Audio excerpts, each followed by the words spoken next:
Dope. Dope. Oh wait, I heard myself super loud. Oh wait, I heard myself super loud.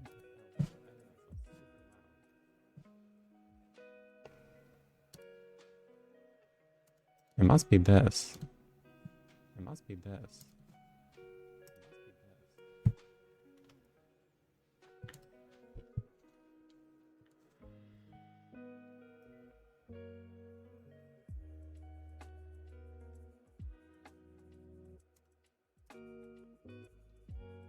Mm. Mm.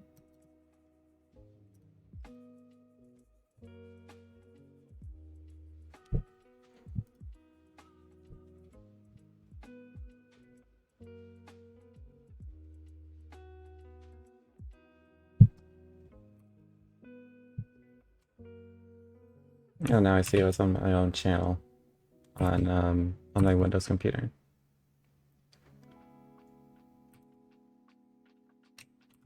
Great. Anyway.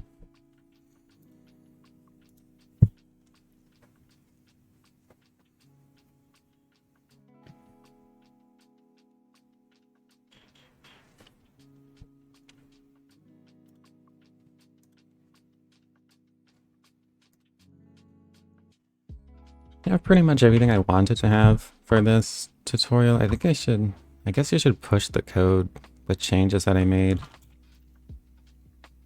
I did make a few.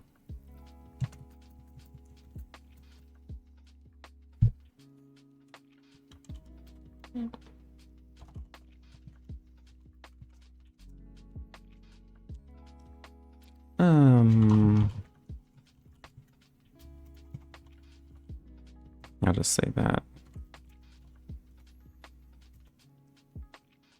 And push those. Then I wanted to add an example on using a full screen quad right before basically my internet went out, which was really frustrating.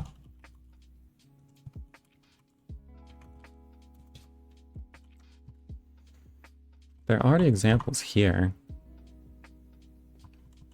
like this inline one. Although even this one's broken with some of the changes that were added later on.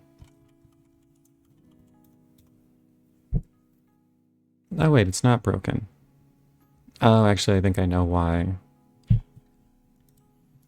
Because I made a local edit to my code that pretty much made this match up.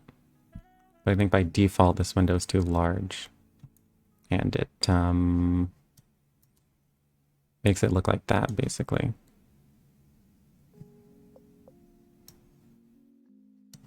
Oh well, works for me. .jpeg.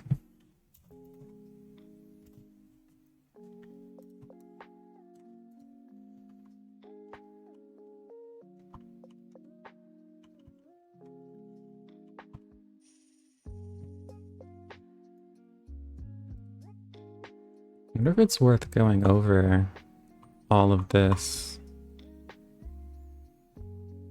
It's only a fragment shader after all.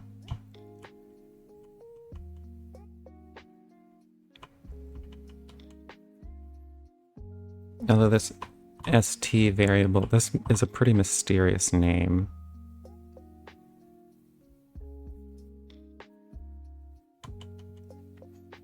Vec2 of half minus st, so this is a vector to the center of the screen.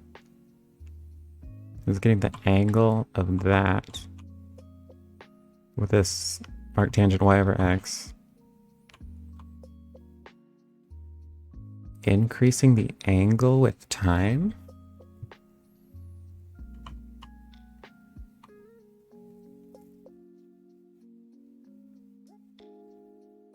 That doesn't make a ton of sense to me. Increase. Well, I guess that means this point, the point that's colored this way, is supposed to rotate around the center. And then we have this radius. It's gonna map the angle to a hue with this. Taking the angle divided by 2 pi plus 1/2. So angle divided by 2 pi. Oh no, this is the vec3. This is like an RGB that it's having. Or is it the vec3 part? Oh yeah, it is. What does HSB to RGB take? Oh, this is HSV is this for the H. The radius is saturation and the value is always 1. And so that's how it's getting that color to output. I mean, that's fair, not too complicated. More than I'd want to do for a first example though.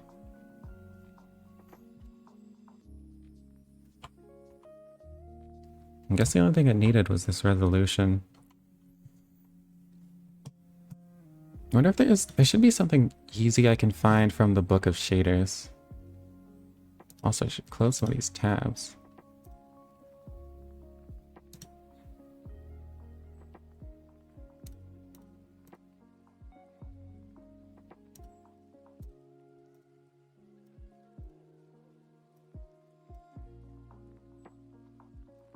Yeah, there should be something pretty simple from the book of shaders.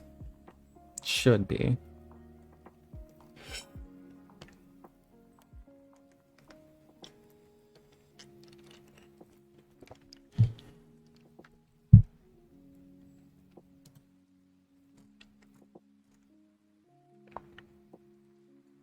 I think this line, for example, is pretty simple.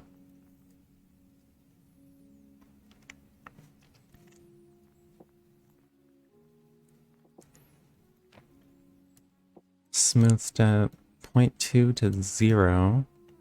And the distance using is c.x or sc.y minus x.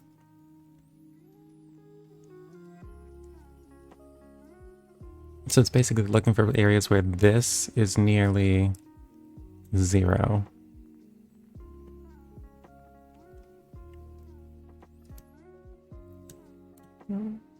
So ST, this is going to convert GL frag chord into arrangement 0 to 1. Then y equals st.x.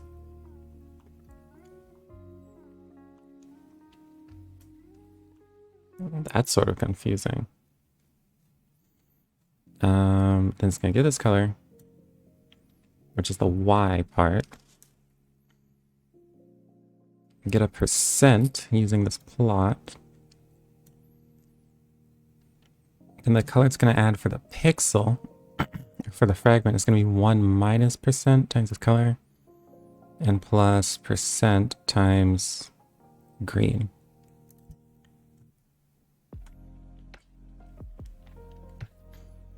So it's interpolating it percent way towards green. GeoFrag colors is vec 4 of that. I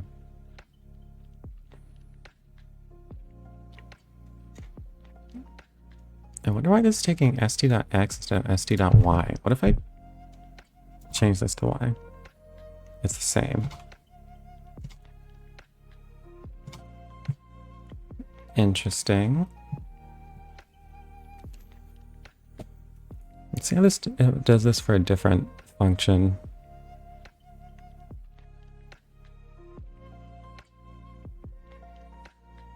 st.x comma 5 for this one. Oh, y here means the function it's graphing, or it's plotting.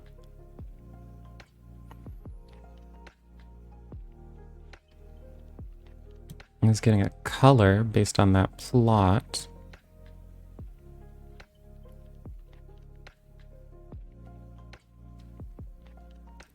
Percent minus 2. About 2%.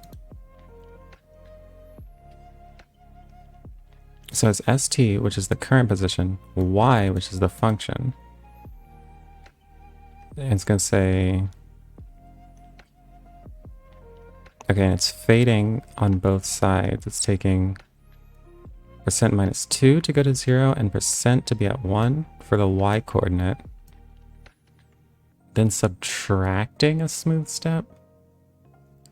So it's doing the smooth step in both directions. One is beneath the line.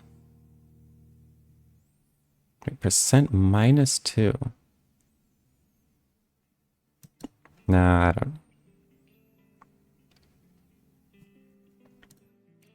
I could probably figure this out if I looked long enough. But this soon before going over it, I probably just direct people to this rather than try to go over it.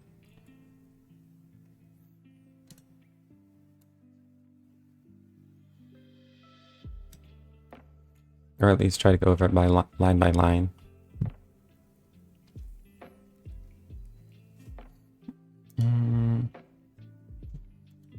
This one's probably straightforward enough, though.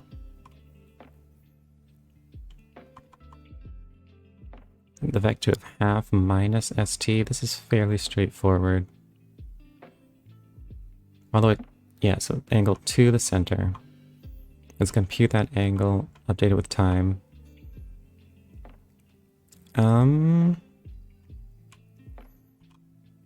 I don't know why the radius would be doubling this. I feel like this should be not doubled. But anyway, following that is fairly simple. Mapping the hue saturation value to the angle, the radius, and then 1.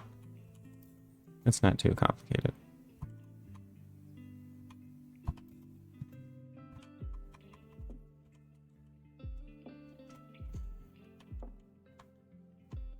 So that I can go over.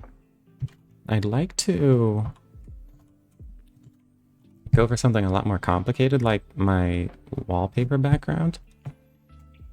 If I can find a way to run that in Manim.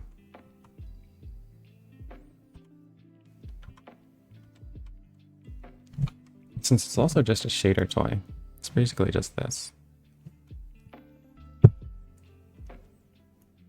So if I can get it the right uniforms, then maybe I can run this in Manim.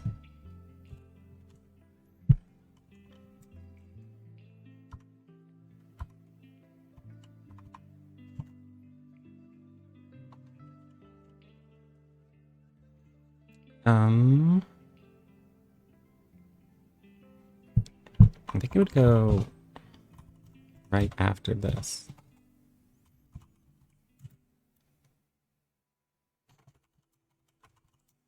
Let's see.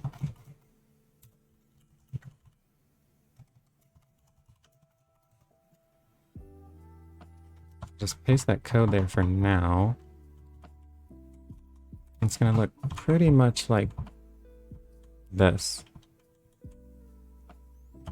Give you a pretty similar shader to this one, or scene to this one.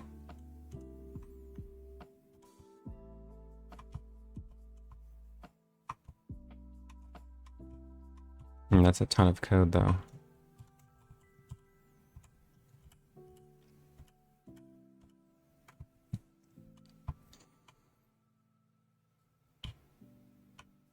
Okay, so this should run directly.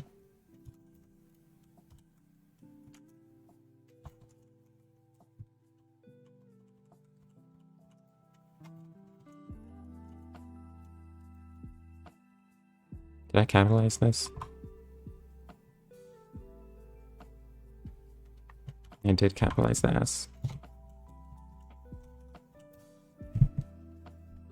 Okay. So great. And then I want to replace this code with all of this code. If I'm lucky, that'll run right away. But it probably won't.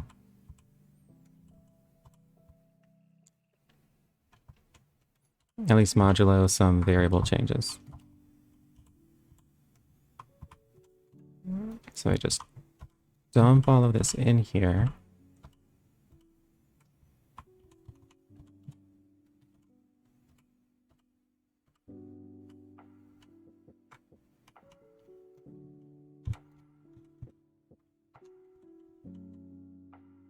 Why is this pi here? Was that part of this? Oh, it is. And why can't I indent it? That was weird.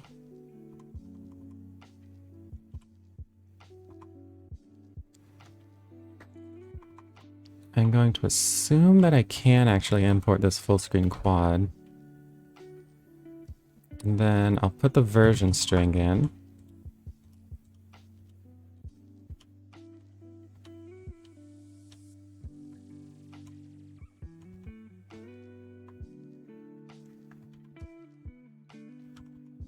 At least I would if I had any code that had the version string in it still.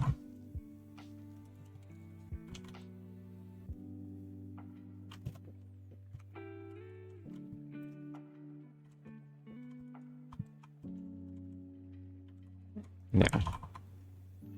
Or it should be like here.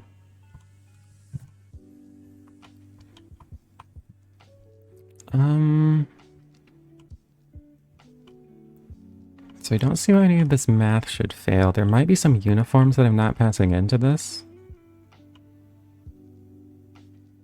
Oh, this will have to be called main. Should be frag underscore color. This might have to be GL underscore frag chord as well. Oh, it just takes nothing.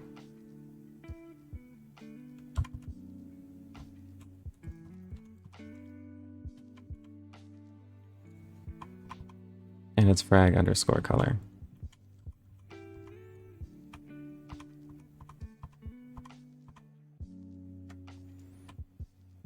So I guess I'll just put that here, I guess. That frag underscore color, then when it writes to the variable at the end. I'll frag color here too. This must use the resolution or something somewhere.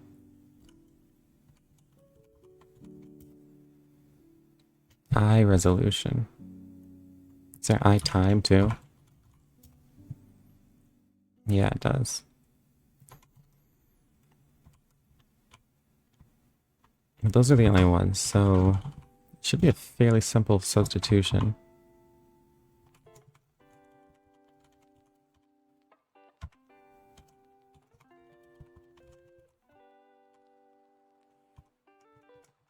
I'll see if I can find I time. Okay. And maybe now this still runs. But probably not. Okay.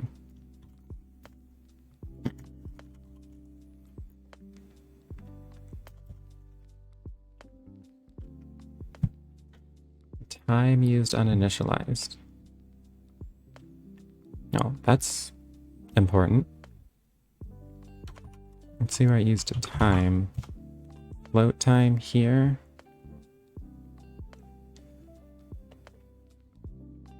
I wonder where I would be used normally. There must be a time equals somewhere. U time divided by 2.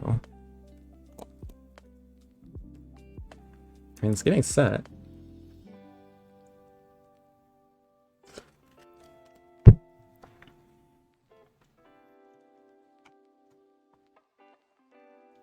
Don't know why I have this global like this, though. That is pretty weird.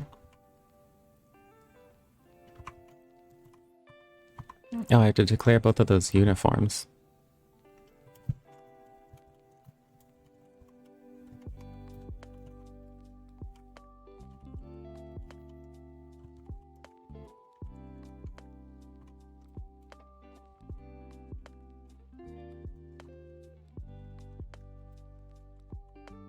So basically like this.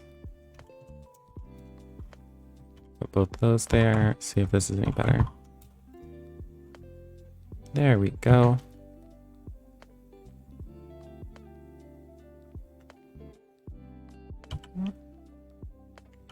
It doesn't really... I think it used to, if you made it bigger like this, it would actually just get bigger. Maybe that didn't happen.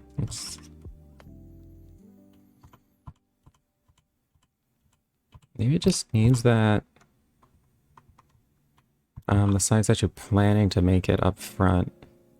In which case, I can just double these. Okay, and now it looks too small.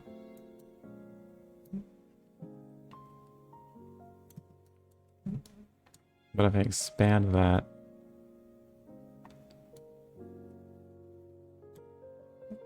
it looks a little bit more normal. Okay, cool.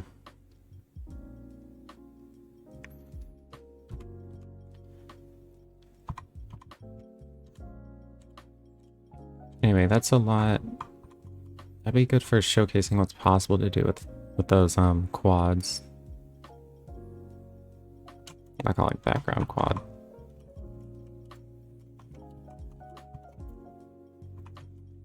And I'll also push that right before.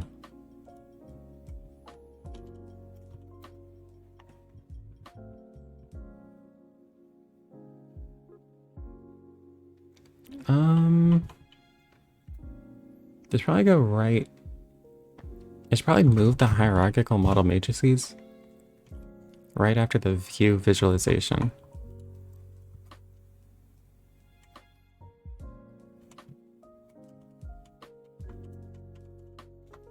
So right about here. I think that makes more sense logically.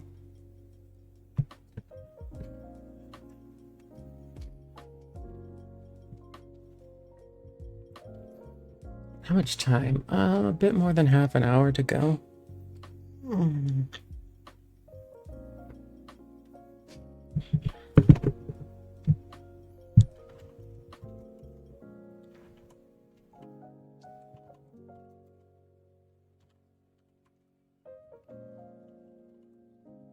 I guess I should just make sure all of these run.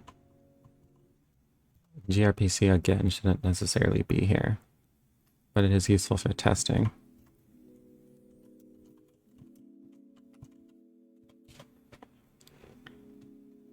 So that runs, doesn't do much.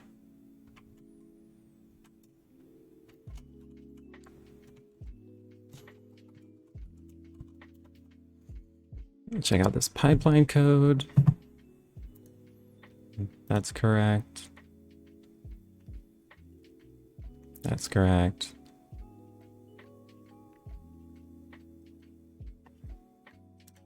That's correct. Pretty sure this will all work if the first parts of it worked.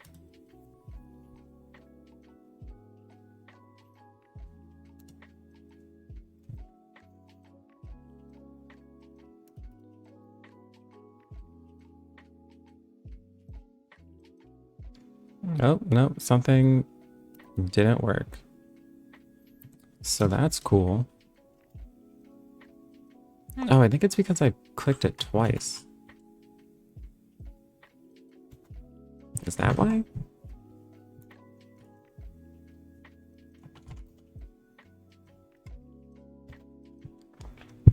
Well, good thing I tried beforehand.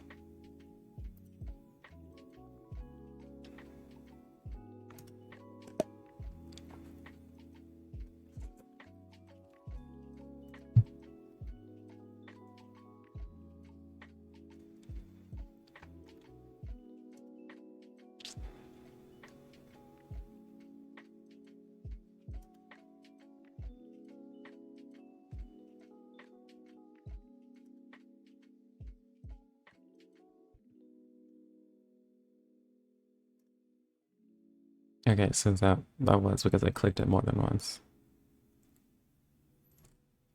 Okay, so that can showcase all of those. Perfect. And then the half screen triangle here. Great.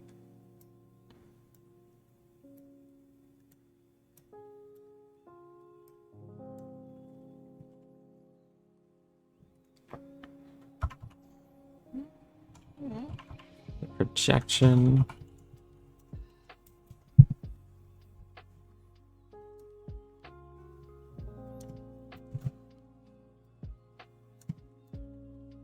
Cool.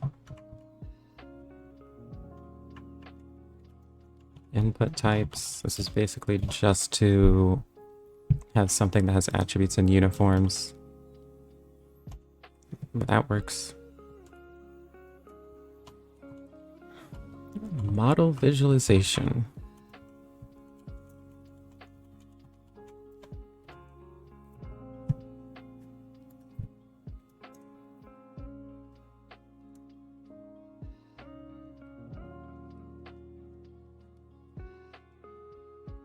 Great. Anyway. This works too.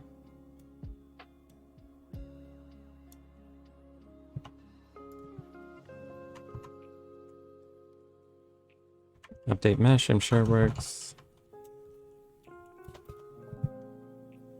I'm pretty sure all of them work at this point. You just make sure.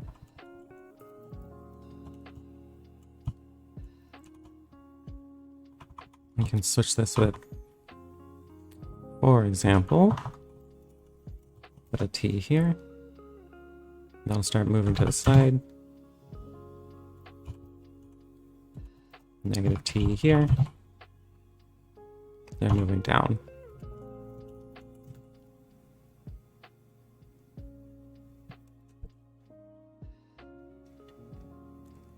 Okay, cool, cool. View intuition. Well, it's not letting me stop for some reason.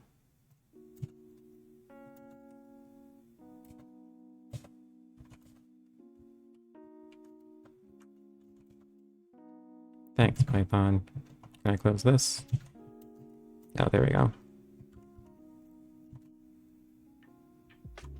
Okay, I'll do the one for the intuition on the view matrix. Okay, so that seems to be working too.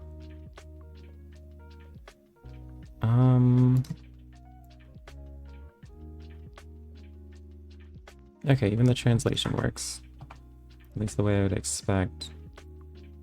Yeah, this should be 11. Oh wait, hold on. Yeah, at 1. Then it stops working. Cool. This... Wait, does that work? Start increasing. Yeah, that does. That's doing what it's supposed to do. Y, for example, that's working. X is also working.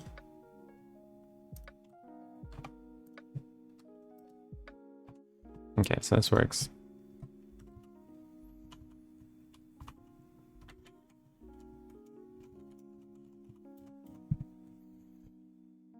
Let's try this, see how that works. It's doing fine. Cool.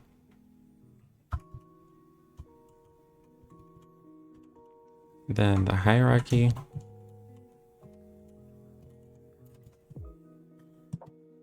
Yes, that also works.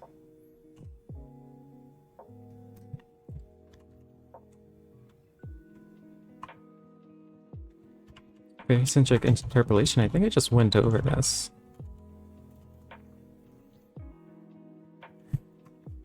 I'll just go through this really quick again.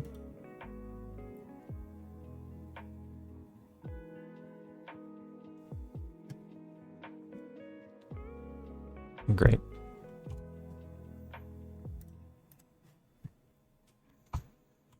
Then we have the background quad. This is the one I just did. Oh, wait. I changed the name.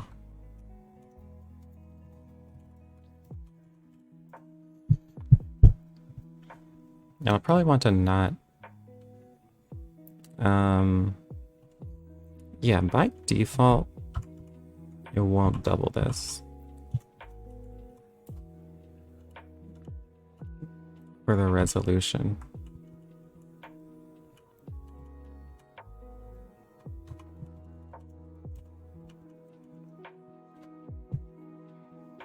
So the first time it makes sense. Okay. Now I have the gallery.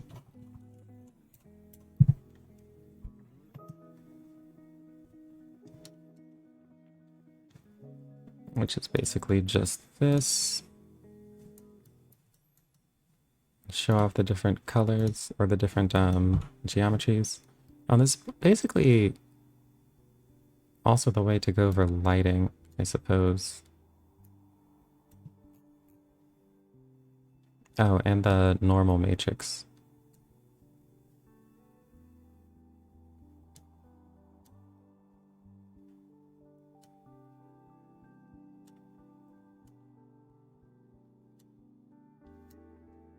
Yeah.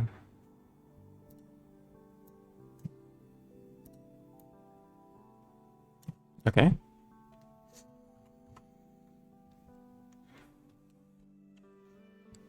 Then the logo.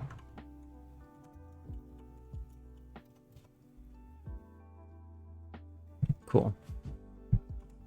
So that's everything, all the visualizations.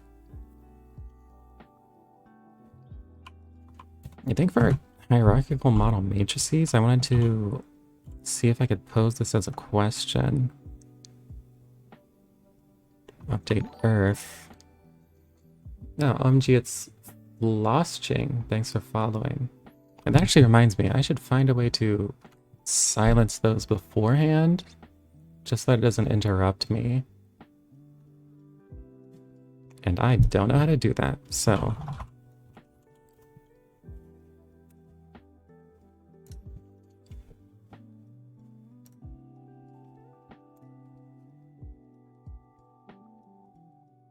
Hope it's not too hard.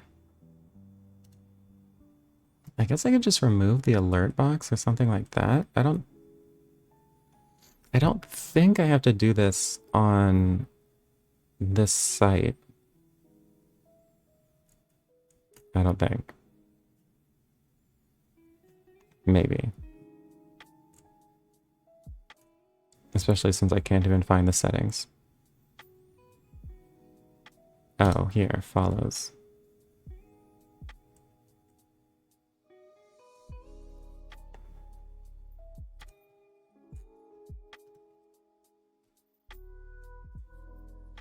So maybe that's all. Now I test a follow. Nope, still happened. It literally says disabled here.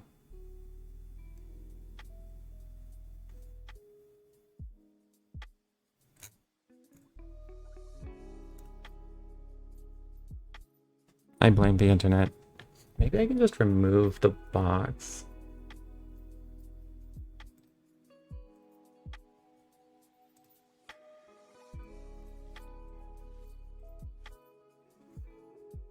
Which is too bad because I like it being there.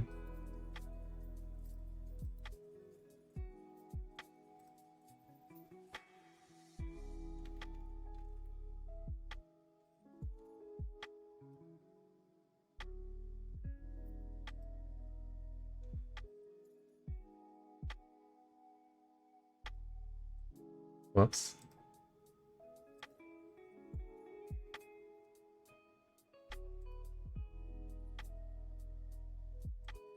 I should probably learn how to use Twitch.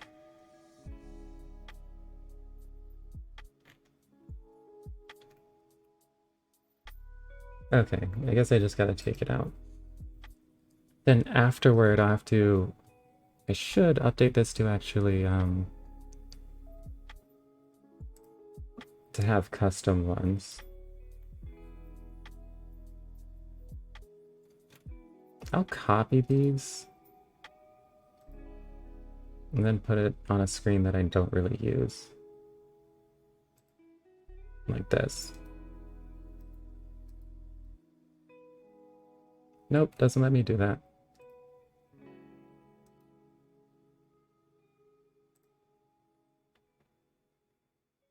Maybe this?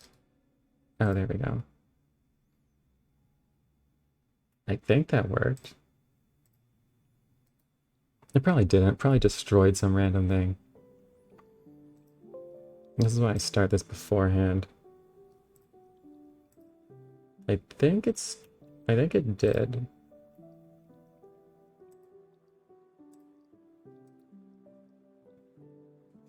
And if it didn't, then, well, then I get to figure out how to put those back later on.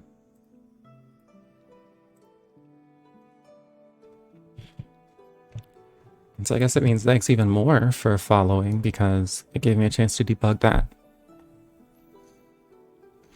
Oh yeah, but what I was doing here is I wanted to... well, is this that much code? Let me see.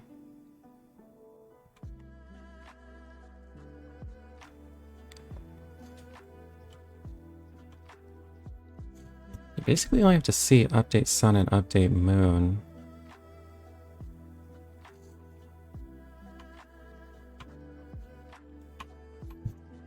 So I didn't add the updater for the Earth.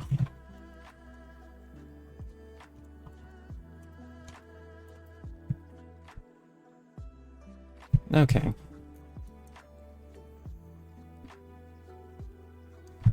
So maybe I could start from there. I should be able to ask.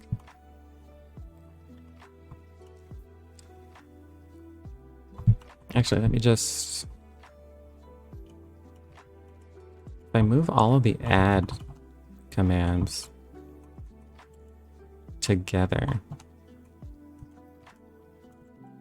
this should do the exact same thing. Okay. Then I can ask, you can say, all right, the sun was added to the Earth, and the Earth was added to the moon, to its coordinate space, and when I update the sun and rotate it, the Earth and the moon rotate around it. So if I want the moon to rotate around the Earth, what should I do? And then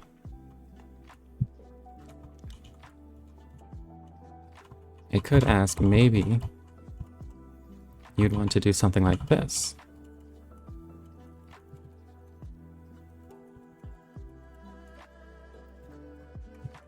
Which is just rotate the Earth with its model matrix. Let's show that that doesn't work.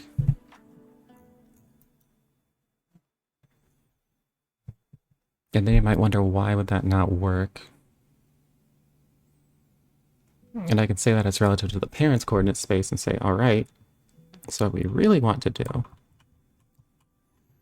is this. So I think that would showcase that pretty clearly.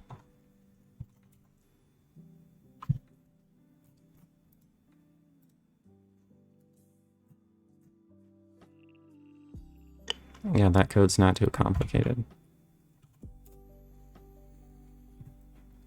We still have 20 more minutes. I guess I can push this again.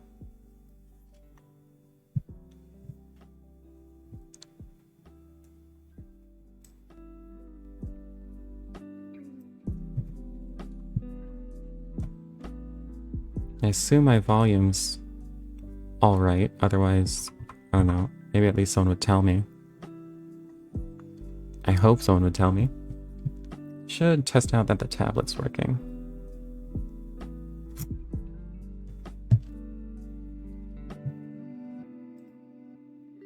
both here, and if I just full screen this.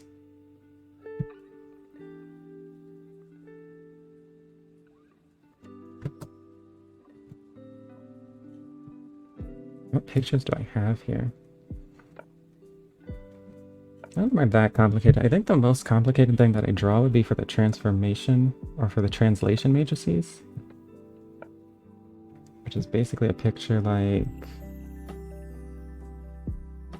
this.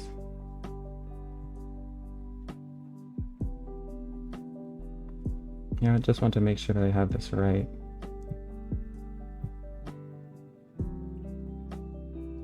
So I'll draw this, translation, this is 3 long, like this, off a vector, which is 3 long, like this. It's a 1 here, and I'll ask, what happens when you multiply these?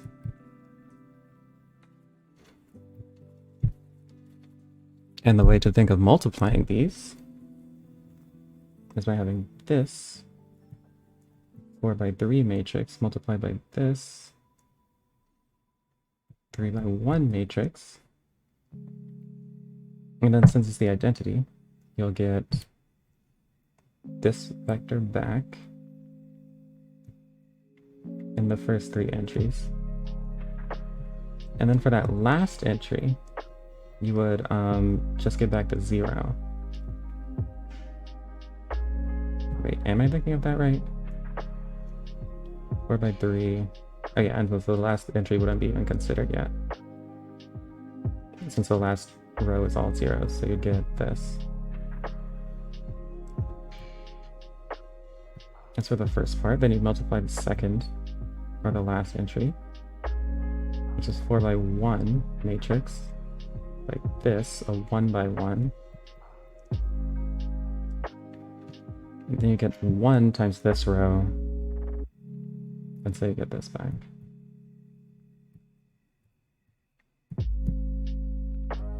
And so that pretty much explains how translation matrices work. Okay, anyway, that's the most complicated diagram. Everything else I draw will be pretty easy.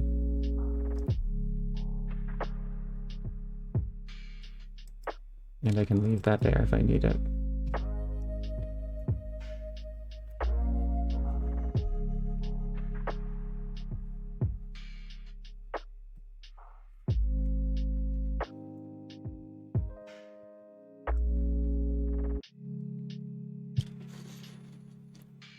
So I have around 15 minutes before I have to start.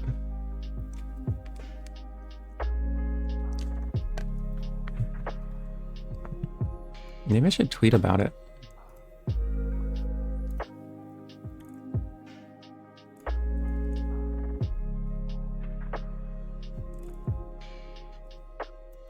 You might end up doing that.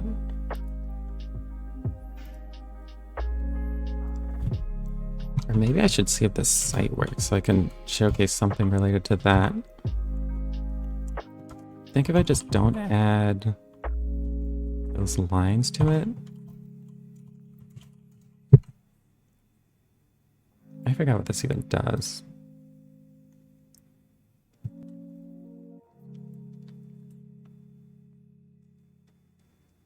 Actually, I don't know if the version that's pushed does anything. This kind of does something. I'm spoiling what it does, or what the website does. Even though that was never really something that was secret. Anyway. That does something, which is good enough.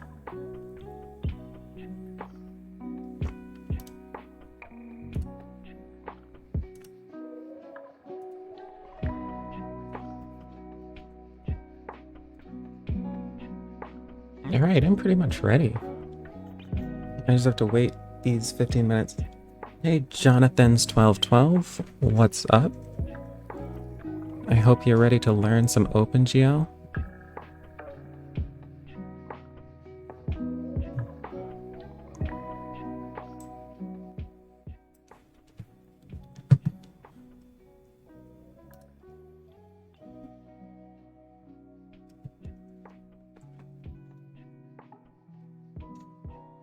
I did all the preparation I wanted to do now. Maybe I should just tweet it or something. The Manim beginner. Okay. This might be a little complicated if you're a beginner to using it. But hey, you could also learn the OpenGL stuff before learning the non-OpenGL stuff.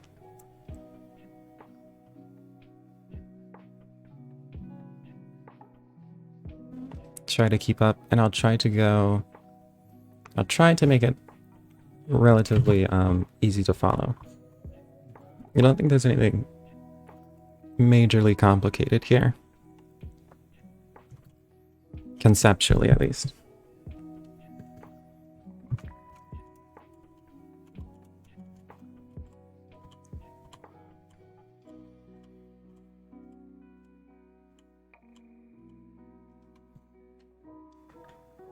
Anyway, I'll do a tweet. Why not?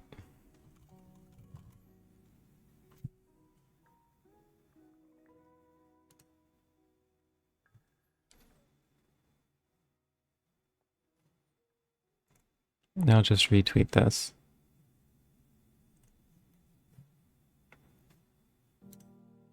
I think. I don't really know how to use Twitter. Oh, it's already retweeted. Can you retweet multiple times? I should probably learn how to use Twitter one of these days. I can copy the link to it.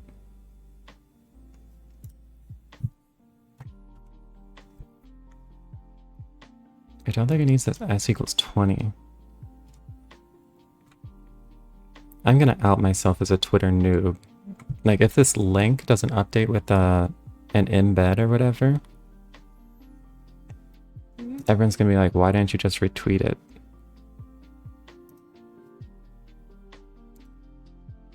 Oh no. When did we retweet this already? Wait.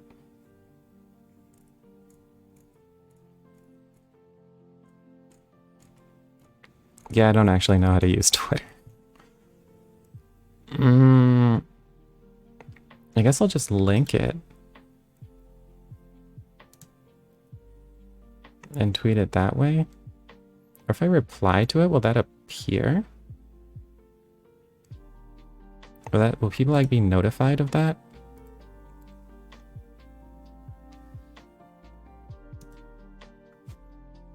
Gosh darn it.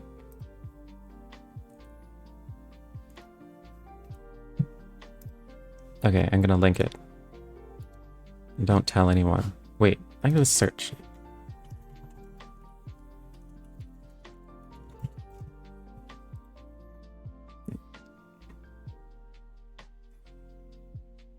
Oh, the retweet. You can only retweet a tweet once.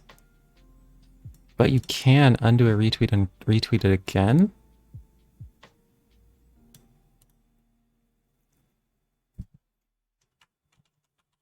Oh, man.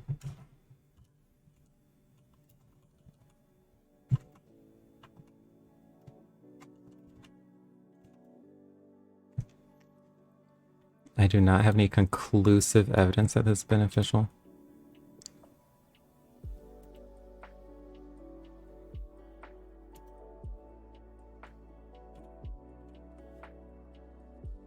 Okay, maybe when you pin it,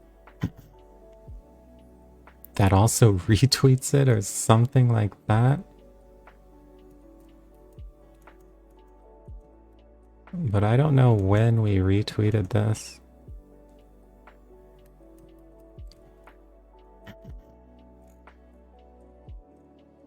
Like, if I scroll down, I don't see the retweet.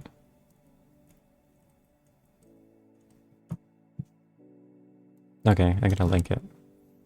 Don't tell anyone.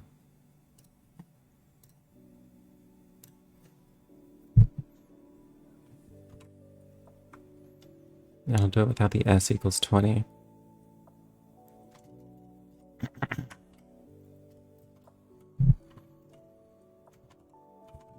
Tutorial starts in, I guess I could say like 5 minutes and then schedule it.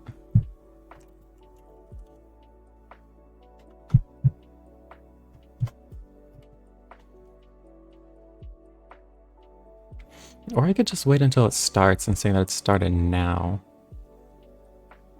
Since if it's starting right now, if it's already running at the time that people see the tweet, then it'd be a lot more accessible since people won't have to like click it and then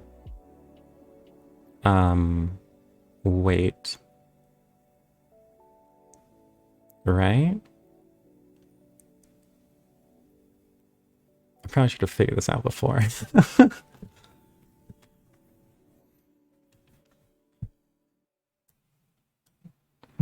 I'll just say starting now.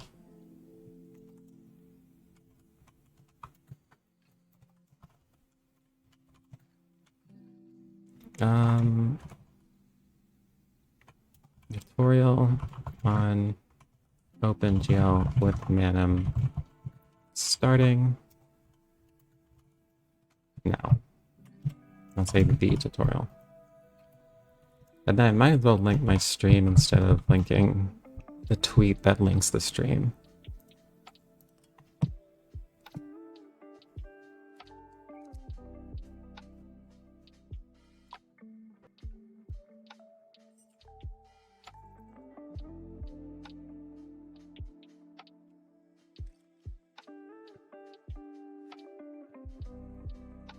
Great. And I'll schedule this for today.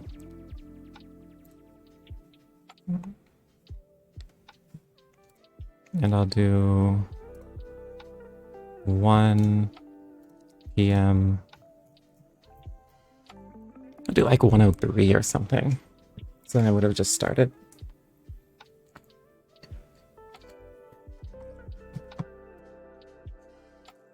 Yeah.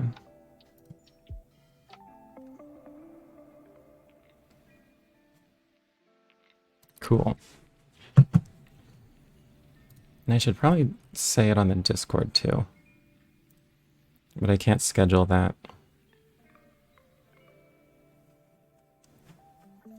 It is a lot easier to reply.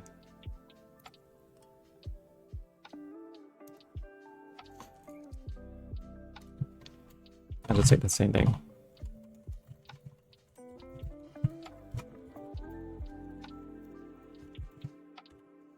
Now, exclamation point. And I'll wait, I guess, the 6 more minutes before I do that. So I can do it right before I start.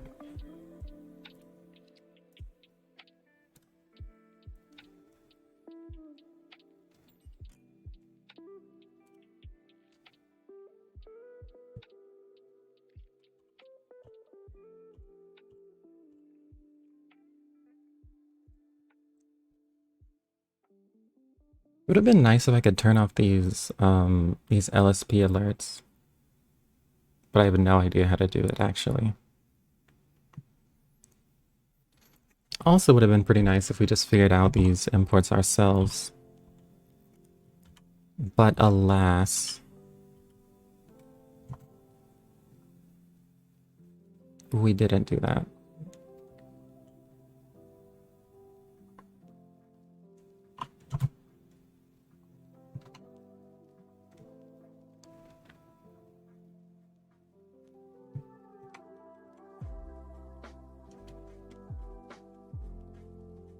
I wish I knew how to do polls on Twitch. I could ask, like, what your experience level with Manim is. Let's see. No, that's not what I was trying to go to.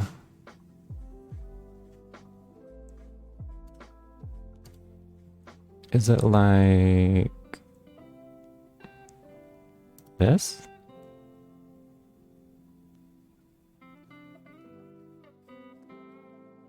Is there a way to do a poll from here? I guess not.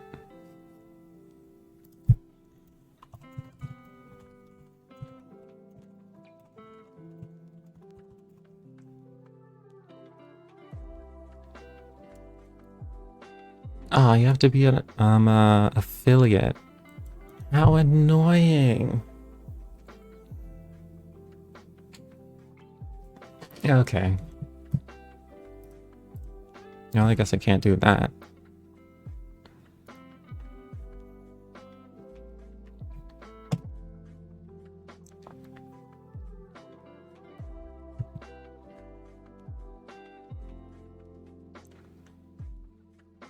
So,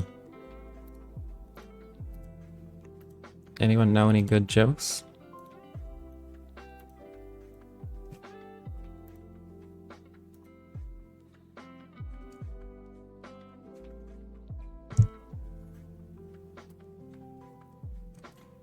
As I am basically just stalling for time at this point.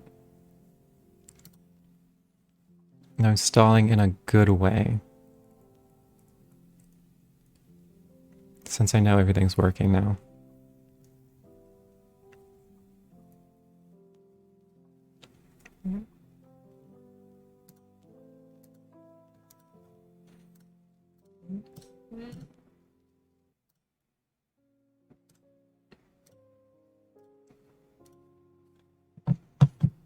I should probably go to the start of this.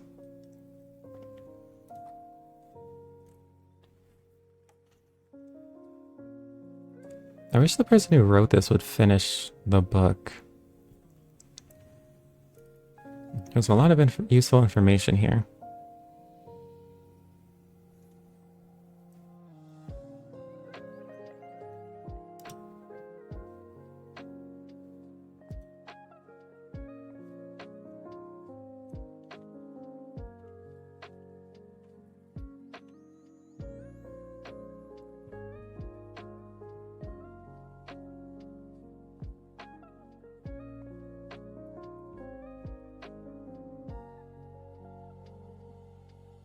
I guess it's good that I know everything works here.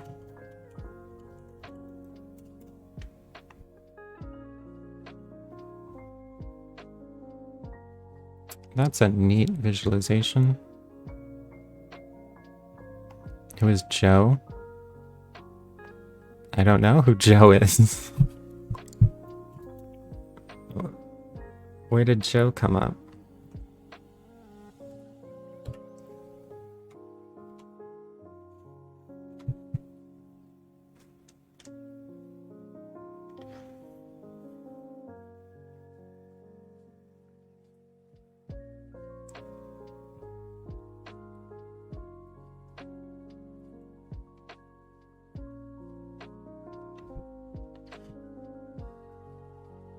Which clock should I use?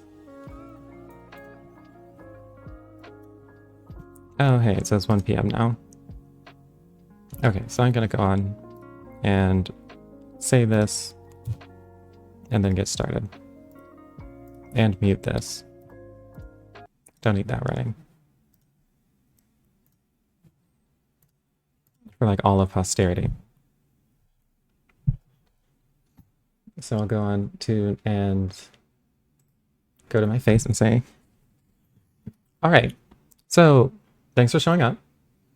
And this is going to be a tutorial on using OpenGL with Manim. And if you want to see the code that I'm using here, that should all be hosted on GitHub. There might be a few small edits that I did right before getting started on this. And I think if you use exclamation code, it'll just link you to the code I wrote. So if you want to either, it might be complicated to set up now, but if you want to see what I'm doing or go through that later, if that's where it is. I'll also link it on all the places where this is stored and stuff. But in a general sense, this is going to be a lesson on how you can use OpenGL with Manim to render things in 3D and render a lot more quickly. Yeah, and it'll probably use it'll be a lot easier if you have some experience with Manim, but if you don't, then it's not a lost cause. You could still, should be able to follow this stuff relatively easily. So with that, I'll just get started on at least the very beginning stuff of what you'll have to know. So to use OpenGL at all, the first thing to understand is this concept of a shader. And there are two types of shaders that we're going to be looking at for the most part in this tutorial. And those are vertex shaders and fragment shaders. Now, vertex shaders are going to define the geometry, so sort of the shape of an object, and fragment shaders are going to determine the color and the way that it appears when you look at it. And so with that, I'll just jump right into the way that we can interact with these shaders, which are used to draw things on the screen, and show you how we can do it with Manim. So I'll get started on a conceptual level first.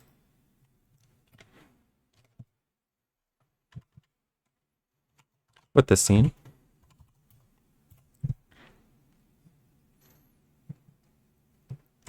Okay.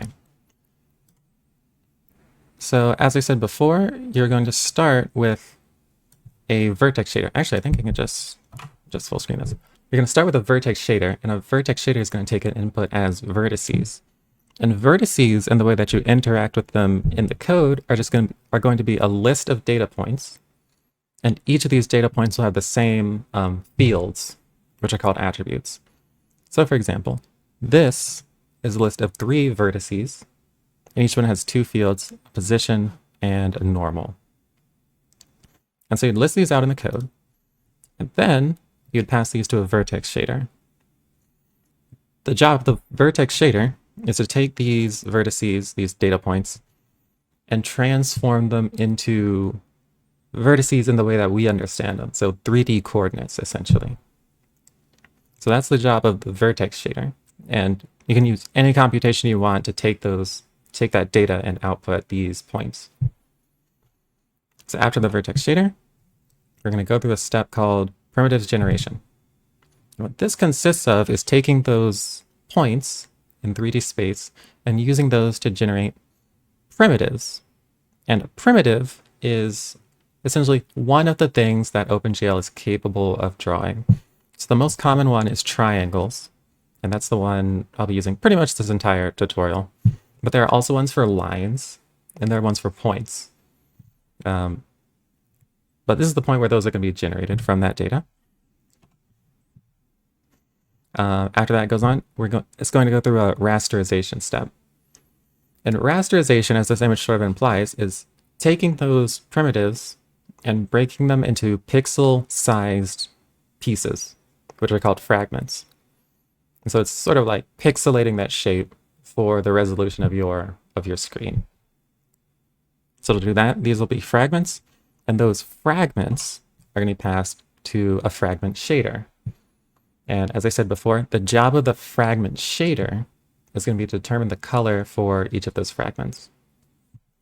Okay, so that's going to color it. So after this, there's going to be a blending step. And the purpose of blending is to determine, okay, so say there's a shape, or there are 2 shapes that are right in front of each other, and they have different opacities. Well, then for each of those pixels, which is covered by 2 shapes, we're going to have to find a way to determine the final color for each of those pixels. And so that's determined by blending. So we're going to blend multiple fragments together, potentially, to get the color for each pixel. Once that's done, we're going to write that data from the fragment shader into what's called a frame buffer, which is essentially a space of memory used for drawing things. That's essentially all it is. That frame buffer will be passed to the OpenGL API, and you'll get something written to your screen, drawn to your screen. Okay, and so this will show an overview of all those steps coming together. So I'll just go through this one more time really fast. You'll have vertices, which is just lists of data points. The job of the vertex shader is to take that data and output positions, 3D coordinates. From those, OpenGL will generate some primitives, which is usually triangles. Those triangles will be rasterized into fragments. Those fragments will be colored in the fragment shader, blended together, and written to a frame buffer. Then you'll see it on your screen. There's a question: how does the GPU find the region based on the given points? You don't have to worry about that. More or less just magic. um, you, yeah, it'll just know it. You'll have to specify your viewport when you're using OpenGL, so you will have to pass it how wide and how tall your screen is. And once it knows that, it'll be able to determine it on its own. But we'll end up going into more detail about how that's done in just a second. Another just fun fact is this is 3D scene. So that's cool. Is fragment and pixel a bit synonymous here? No, fragment and pixel are not synonymous. Oh, I didn't mean to close that. Darn. But the difference is a fragment is a pixel-sized piece of a primitive, and a pixel is a location on your screen. And so there could be multiple primitives that contribute to the color of an individual pixel if those have different opacities. So you have, like one shape with opacity half, and that's in front of another shape that has opacity half.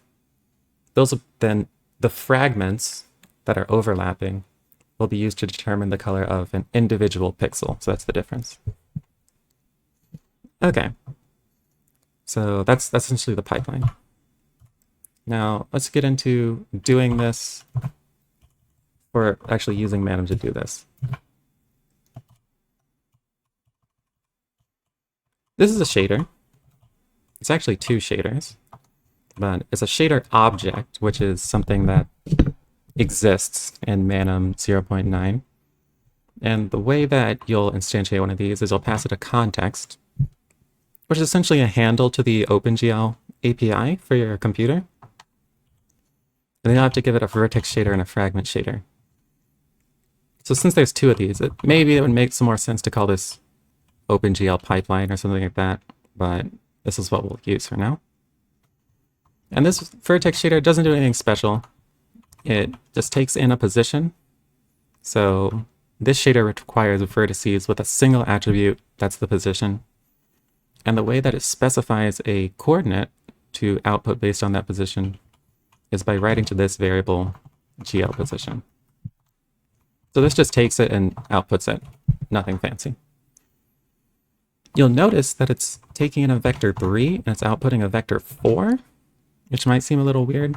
We'll get into why that happens in a bit, but for now, just take it for granted that you put an extra 1 here. And then there's a fragment shader. And the fragment shader, the job of the fragment shader is to color each fragment. And in this case, it does it by writing to this variable frag underscore color. And this is RGBA. So this is just writing red. So it's just the color red. So yeah, that's our shader. Doesn't do much. Just outputs the positions to give it and colors the primitives red. So then we have to supply that vertex data, and here's how we'll do that.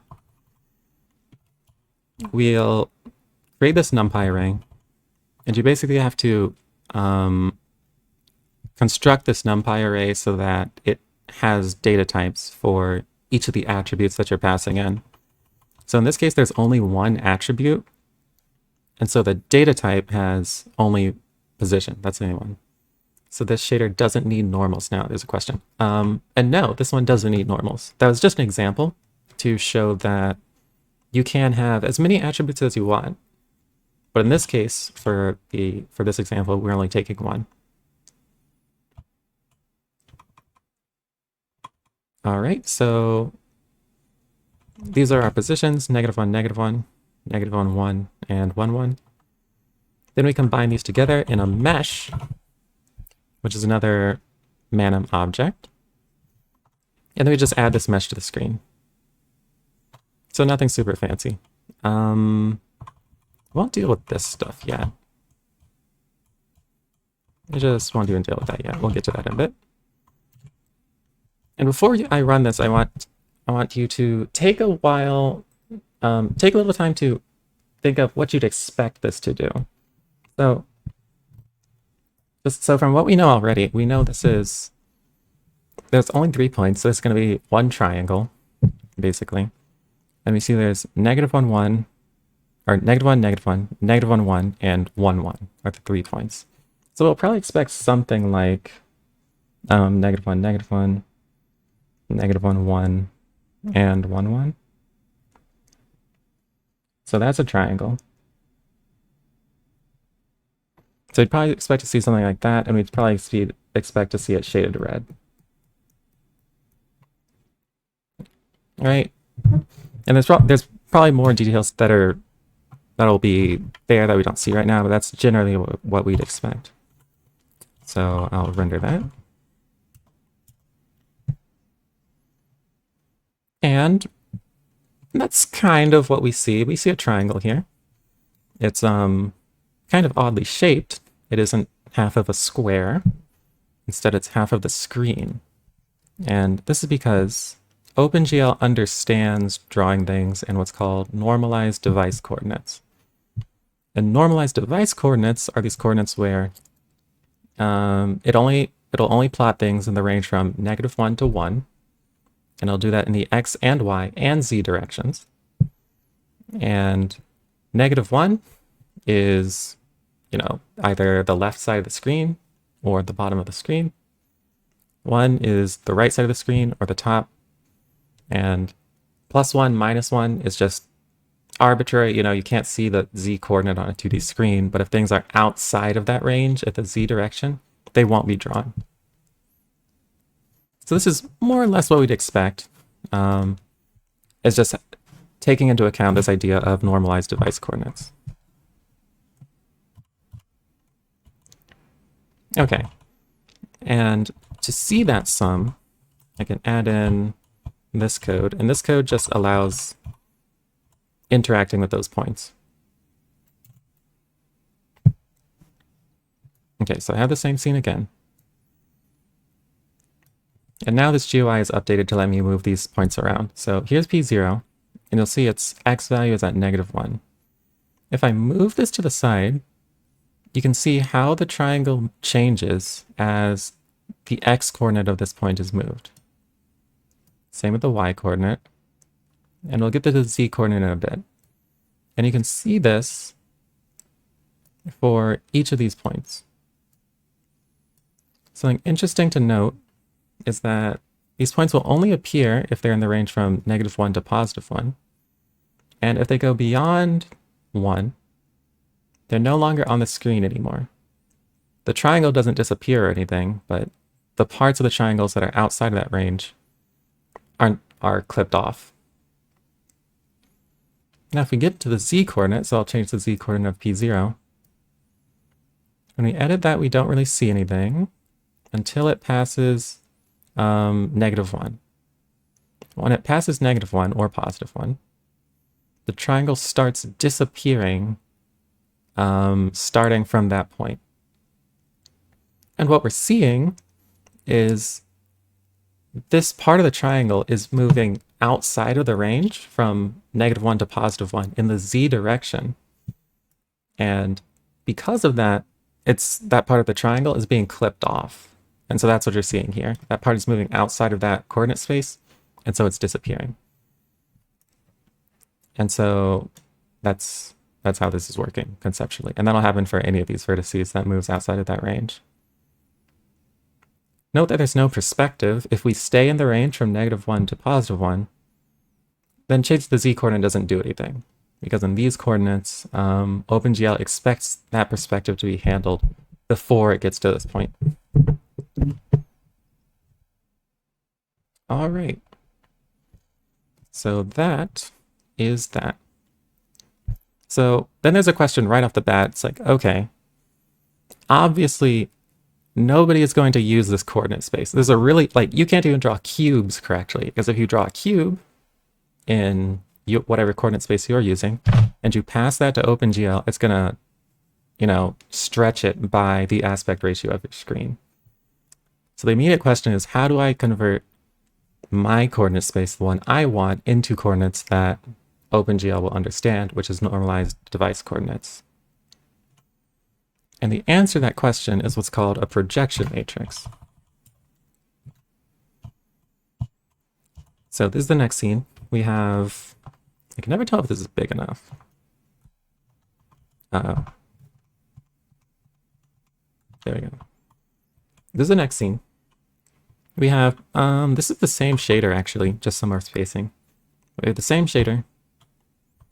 We even have the same data, the same triangle. Now the difference in this case is that I'm going to declare this projection variable, which is a matrix.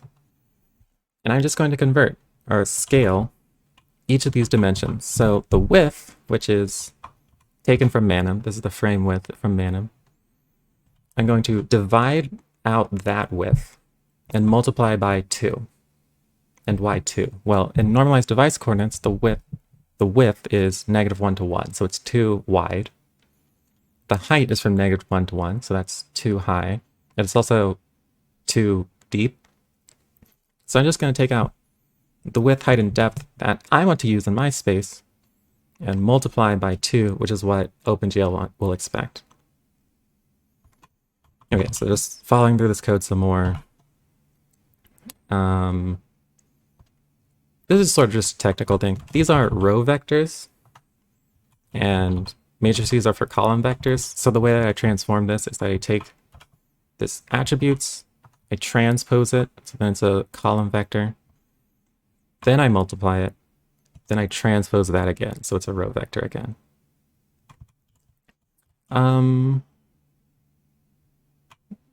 Okay, and I think I'll just run this now. Well, yeah, I'll just run this now.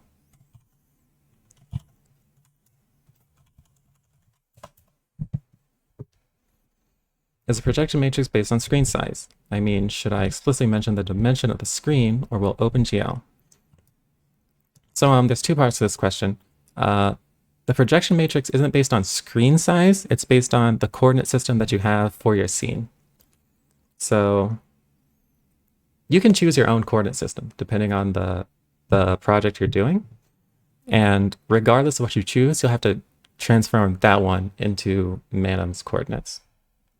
Now, separately from that, the user might be viewing your thing on like a different sized screen.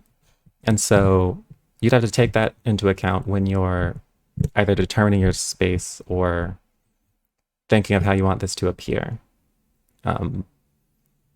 So you will have to take that into account, but it's not something that OpenGL is aware of, other than using that in normalized device coordinates. If that makes sense. Yeah, no problem. Okay, so when I move the slider, this is going to show the progression from having the regular triangle that I had before and the triangle transformed by that projection matrix. And the beauty about this, if I show the grid lines, is that when the triangle is transformed by the projection matrix, it's aligned exactly with grid lines from Manim's coordinate space. So it comes from here, and it comes exactly to grid lines in Manim's coordinate space. Oh, you can't even see the GUI. I'm just sliding this.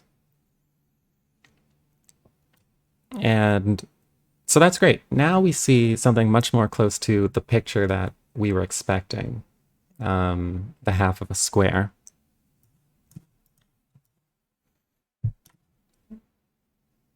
There's a faster way to resize this. And that's from just multiplying by this projection matrix.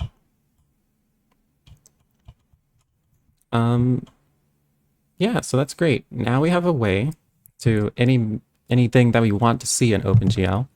We can transform it. We can, well, specify it in our own coordinate system, transform it with the projection matrix, and then when we pass that to OpenGL, it'll appear in our coordinate space. So that's pretty nice. At this point, I'm going to take some time to talk about the different types of variables you can pass to shaders. So, we've already seen attributes. Those are data points that you just specifying your vertices. Oh, I should have looked at the code first. We can look at it now. So this is the shader that I'm using for this. Not so complicated. It just has, well, in this case, it's taking in that projection matrix. Rather than me doing that, I'm passing that that matrix into the shader. And that's done with what's called a uniform. And uniforms are variables that are accessible to both the vertex shader and the fragment shader.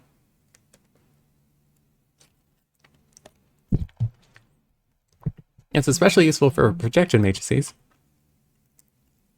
because if I'm going to multiply every vertex by the projection matrix, it doesn't really make sense to pass that for each vertex. I can just pass it as a uniform and then multiply that by each vertex like this. So that's a uniform. Then there's what's called a varying, which is a variable that's passed to the vertex shader, or passed from the vertex shader into the fragment shader. So this variable, color, is computed in the vertex shader. It's saying that if the x position of one of these vertices is positive, that's going to set that color to blue. Since this is RGB, this is blue. And otherwise, it's going to be red. And then the fragment shader is going to take in that varying variable and set the color based on that. Other than that, I think this is just a regular, is the same thing. The same triangle, create a mesh in the same way, create the projection matrix in the same way. Something to note when passing matrices to OpenGL is that OpenGL reads matrices in column major order, meaning you can't pass in a row at a time. You have to pass in a column at a time. I think it's some performance optimization thing. And so that's why I have to do this. I have to transpose it so that all the columns become rows, and then I do ravel, which essentially stretches out so that this 2D array will become one dimension, where it'll go row-wise. So that's why I pass it in this way. And other than that, it's the same thing. It's aligned perfectly with Manim's coordinates, like you can see here. And it was something that I should have mentioned. I can change this up as I want, and this will update in the shader. So if I want this to be purple, if the x coordinate is positive, I can update that to a 1. And now it's going to be purple. It sort of looks like this magenta, but that's combining red and blue to get some sort of purple. And then if I wanted this to be green for the other two coordinates, I can do this. And then it's going to interpolate from purple to green. All right, or you could do something else like this. You could just, so what if I wanted this to happen? If the y coordinate is positive, just change that to a y. Then it'll do it that way. And you could do this like any way that you want with these conditions.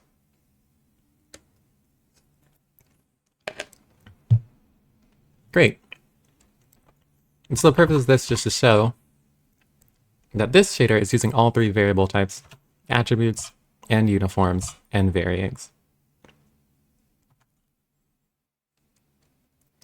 Where do you tell it to do a gradient? That's a good question. And that's done automatically, actually. Actually, I can just go over that now. For any of the data types that are passed into the vertex shader, the vertex shader is going to run once, essentially, for each vertex. But the fragment shader runs once for each fragment, and there's a lot more fragments than there are vertices. So then there's a question of, if you pass a variable to the fragment shader from the vertex shader, how do you get the value of that variable in the fragment shader? And the answer is by interpolating them. And OpenGL uses what's called barycentric interpolation, which I can just go over now. So this is a triangle. Oh, wait, let me get rid of that tablet. this is a triangle. And for this example, there are 3 different colors for each of the corners, although you can't see the green one. This is green. And this is a fragment, so this is one part of that triangle.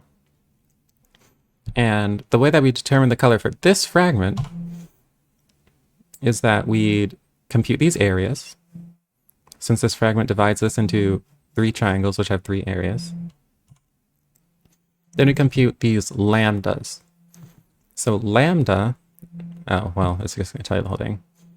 Each of these lambdas is the fraction of the area of the triangle opposite each vertex relative to the entire area of the triangle. So you compute those lambdas, each of these lambda i's. Then the color of the fragment is this weighted sum. Lambda 1 times f1 plus lambda 2 times f2 plus lambda 3 times f3. So that's what OpenGL is doing in the background. So yeah, if this fragment is super close to this red corner, then the area of the triangle opposite that corner is going to dominate the triangle itself. And so lambda 1 in this case is going to be very close to just 1. And so that color is going to be very close to just red. And that's going to be the same thing if it's close to this corner or close to that corner. It's going to vary with the areas of these triangles. So that's how, so I don't tell it to do a gradient. That's just what it'll automatically do. Okay, cool.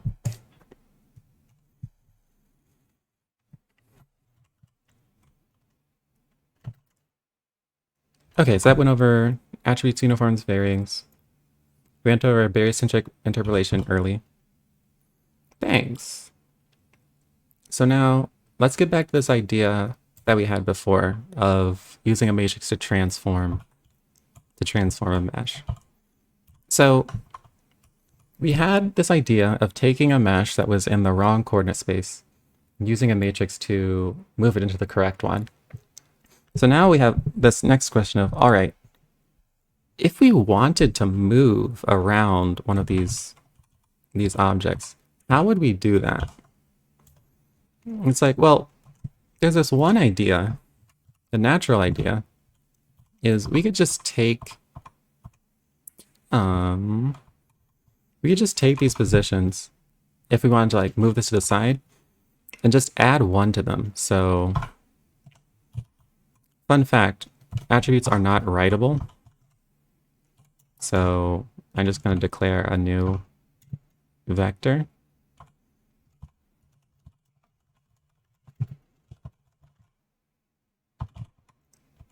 And I'll just say writable position at 3. Oh, not at 3. I'll do dot x plus equals 1. Then I'll multiply the writable position. Okay, so if I wanted to move this aside, I could do that, and then it moves to the side. And I can move it to the side some more if I wanted to keep doing that, for example. Yeah. But that is really dumb, because we hard-coded this transformation into the shader. Every object in the world is going to be moved to the side like this. It's like not configurable. We'd like to have a better way to do things like, and it's like, what if we want to rotate this? What if we want to do like anything? Hey, thanks a lot, Mike Materia. How do we do like any of these transformations? So it's the 4 Manim coordinates. So the 4 is Manim coordinates because we do projection afterwards. Sorta, yeah, that's part of it. But we'll get to the extra vector or the extra entry in a second. But we're looking for this idea of how do we transform this so that to find a way to transform these in a way that isn't silly like this. Okay, just want to bring that back. And the answer is with what's called a model matrix. The idea behind a model matrix is that we associate each object with a transformation matrix, which will encode, any transformation that a matrix can encode. Then we're going to multiply each position in our objects by that model matrix prior to projecting it. Now, this is super useful because it means I'll just run the visualization of this so you can get an idea of it.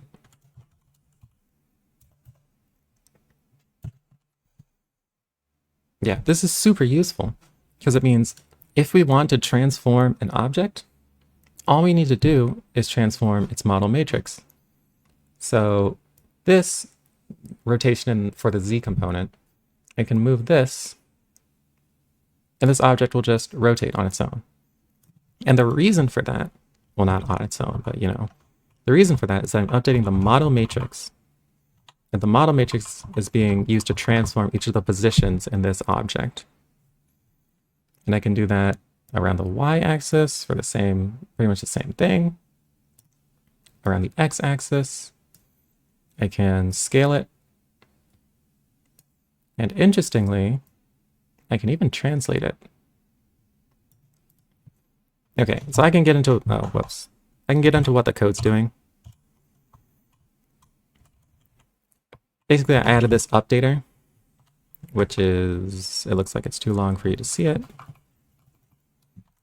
Added this updater, and on each frame, it's going to compute a translation, rotation, and scale matrix based on the inputs from this GUI. And then it's going to update the uniform, which is how you set that uniform. It's going to update the model uniform with the resulting matrix. So the model matrix of this object is being continually updated to scale or rotate or whatever.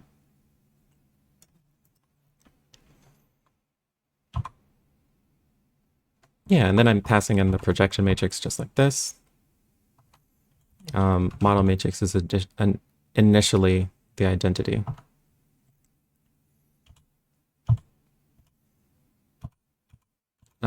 So this that I'm passing in for the projection matrix, I'm using what's called an orthographic projection matrix, which is essentially, it's doing the same thing that I was doing in the prior example, whereas basically dividing by my desired world coordinates and multiplying by 2. This is essentially a shorthand for doing that.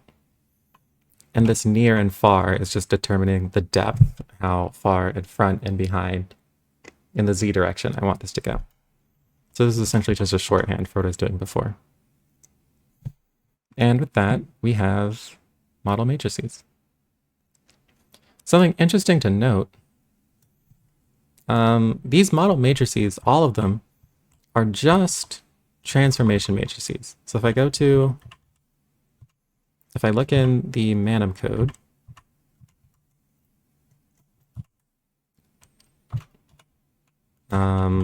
scale matrix.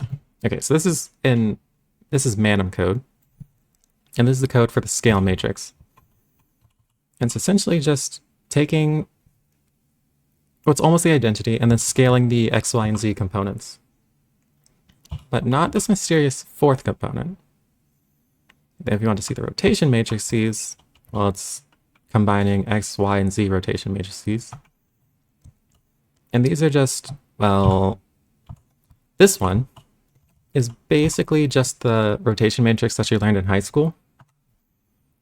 But you probably in high school only learned this part of it. And we're making this one part of a larger 4-dimensional matrix. And that rotates it around the Z axis. And then same thing for the X and the Y. But here's something interesting. Normally, the transformation matrices that you use don't allow for translation. Because the transformations that it does are for objects centered on the origin. So there's sort of a question of how are we able to translate it? And this is where this fourth coordinate comes into play. Because since we have that extra coordinate, that fourth one, we can leverage that to put in a translation into this last column, and then that'll be used to translate the shape. Okay? And the way that would work, just briefly, if you want to go into the math,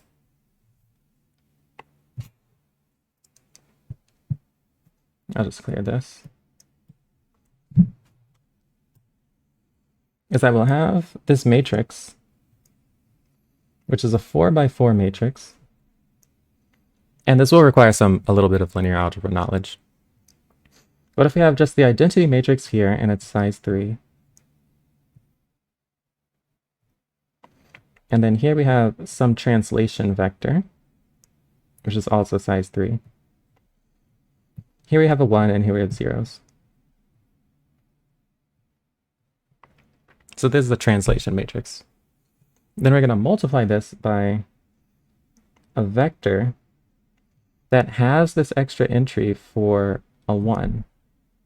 So it's going to be some arbitrary vector denoting a point and then just a 1. And what happens when we multiply these?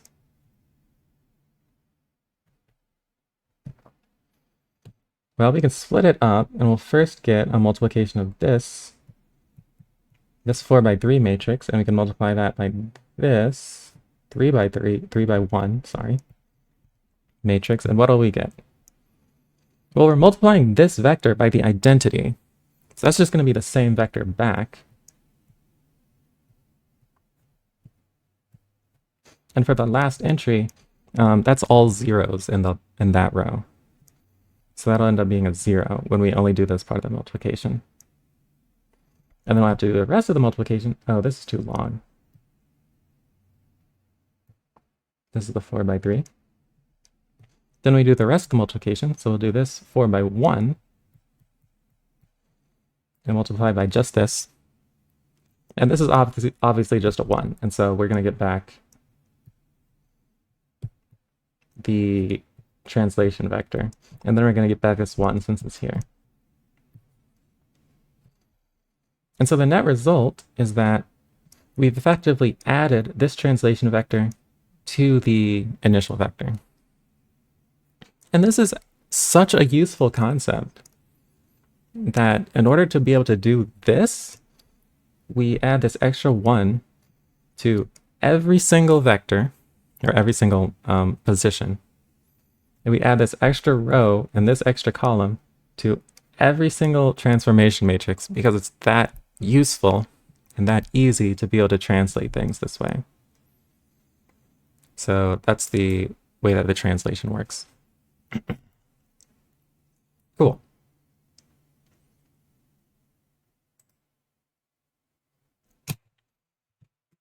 And so voila, now we can transform around shapes.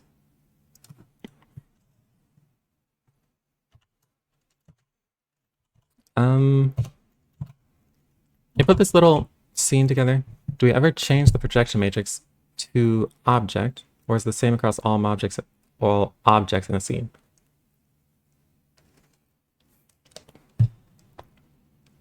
Good question. It's the same across all objects, or all objects. I keep calling objects objects. It's the same for all of them. Changing up the projection matrix would essentially mean changing the way that that objects are projected onto the screen. And it wouldn't really make sense to project one object one way and another object a different way in the same scene. The projection matrix, essentially, it encodes your lens of your camera, quote unquote. So having that different for different objects would be a sort of strange thing to do. All right. I put together this scene to sort of just highlight what we can do. This shader, pretty much the same shader. We are passing in a projection matrix and a model matrix. We are transforming with both of them. And we're just coloring this red. And here I'm passing in the projection matrix and the model matrix. This is not a triangle. This is a square, actually. And you can see that if you just separate this. So this is the same triangle we've been using. And this is the other side of it. So we have -1, -1, 1, -1, and then 1, 1. So that's the bottom right half of that square. So we have a square this time. And what I'm doing this time is on each frame, I'm updating the model matrix for this square with this. So I'll run that. What was this called? Update mesh.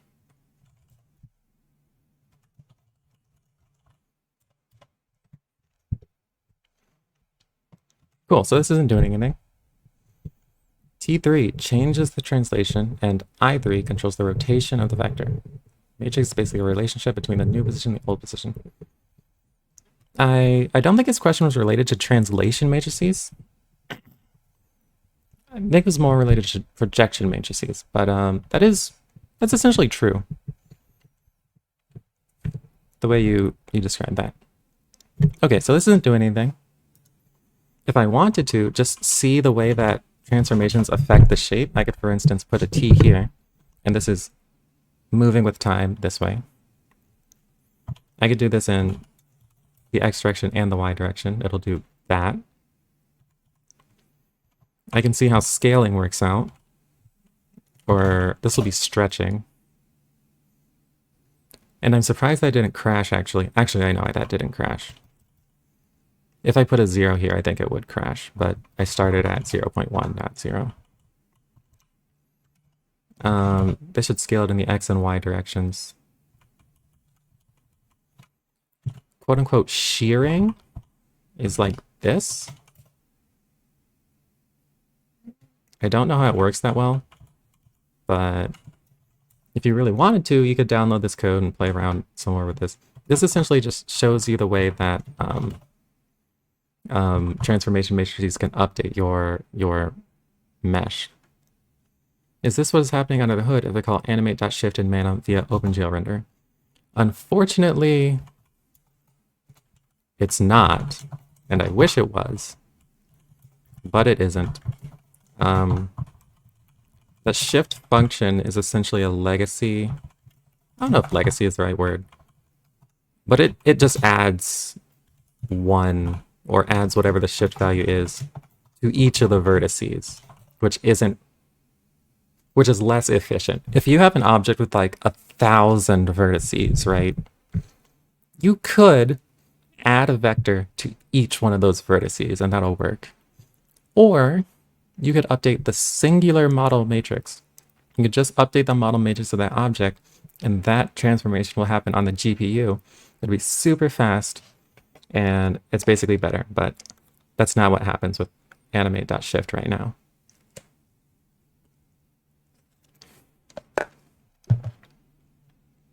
Okay. Then there's the rotation matrix. If you mess this up, by the way, it does something weird. Isn't that wild? Anyway, this is just sort of showing that off. Pop quiz. How many vertices are in this mesh? This is where I wish I could do a poll, but I can't. So 6. Yeah, that's basically right. It's really an underspecified question. Okay, 6. Yeah, okay. 6 is basically the right answer, but in Manim, is Manim using model matrices at all? It can, but only if you use them explicitly. It won't happen underneath the API.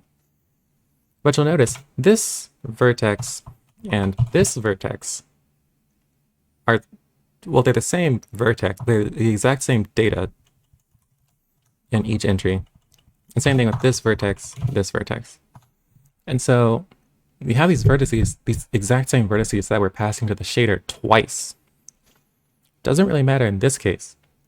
But if we had something with like a ton of vertices, it's going to slow us down to have this extra space. And luckily, OpenGL comes with a way that if indices are exactly the same, we don't have to pass them to the shader multiple times. And the way to do that is with an index array or index buffer. The way you do this in Manim is by doing this. And so now I don't have to repeat those two vertices. I can just put in, this is the upper left triangle, and this is the lower right corner.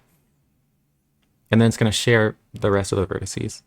And I can just set these indices. And this is going to create an index buffer under the hood. So 0, 1, 2, that's the first triangle. Then we have 0, 3, that's the corner of the bottom right triangle. And then 2. So, I mean, you can see what's going on here. It's indexing into this array.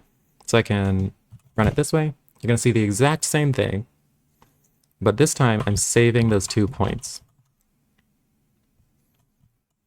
All right. So I just wanted to mention that that's something you can do if you're passing in the exact same points. Cool. So now we know how to create these objects. We know how to render them. We know how to move them around with like anything you can do on a matrix. I had this thought of, I guess you can have a model matrix that isn't an affine transformation. This is basically used for affine transformations. I guess you could put in like E to each of these entries. You could do something crazy. But if these matrices aren't invertible, you could run into trouble later on. But I guess you could in principle put in something insane and OpenGL would still render it. But anyway, let's say we wanted to use a camera. We wanted to have a camera in our scene. How would we do that? Or what would it even look like? Hopefully I can stop this. Nope, it's taken on a will of its own. Maybe? There we go. What would that look like? If I was holding a camera, I guess like this, in front of this scene, and I moved that camera in the positive X direction, which is, I don't know, that way for me, to the right. How would that be reflected on the screen? Well, I move the camera to the right, then the screen would appear as if the object is moving to the left, right? And if I move that camera up, it's going to look like the object is moving down, up, down, like this. Yeah, that's okay. Essentially, some of this stuff I understand completely. Some of it seems like I need more math knowledge. That's okay. If you just like mess with this stuff, especially if you look in the code, you'll just get a sense for it. Yeah, but if essentially if I move this camera in one direction, some direction, it's going to look like the object is moving in the opposite direction. And if I were to rotate that camera, say, so the z-axis is coming out of the screen. So if I rotate it around the z-axis in the positive direction, and it's using the right-hand rule, so that's counterclockwise, the object is going to appear to move clockwise, right? If I rotate the camera counterclockwise.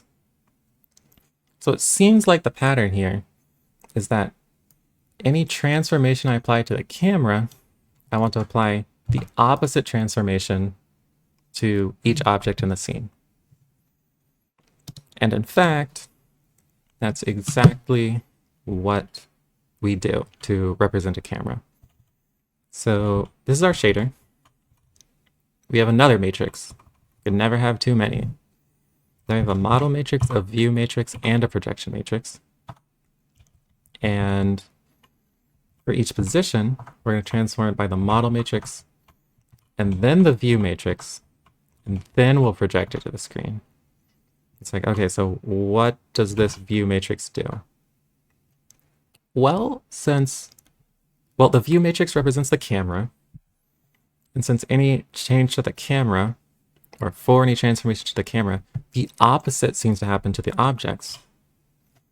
The view matrix is the inverse of the camera's model matrix. And there's a few things to mention right off the bat. First thing, the camera looks in the negative z direction. So this is what we're seeing here. Maybe I should just save this. The camera looks in the negative z direction. So we have something like this, and we have x, y, and the camera is up here.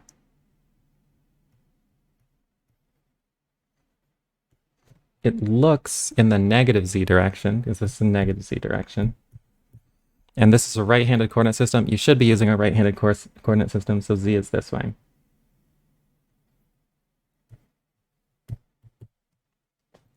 Okay, so this is why this 11 is here. Oh, whoops.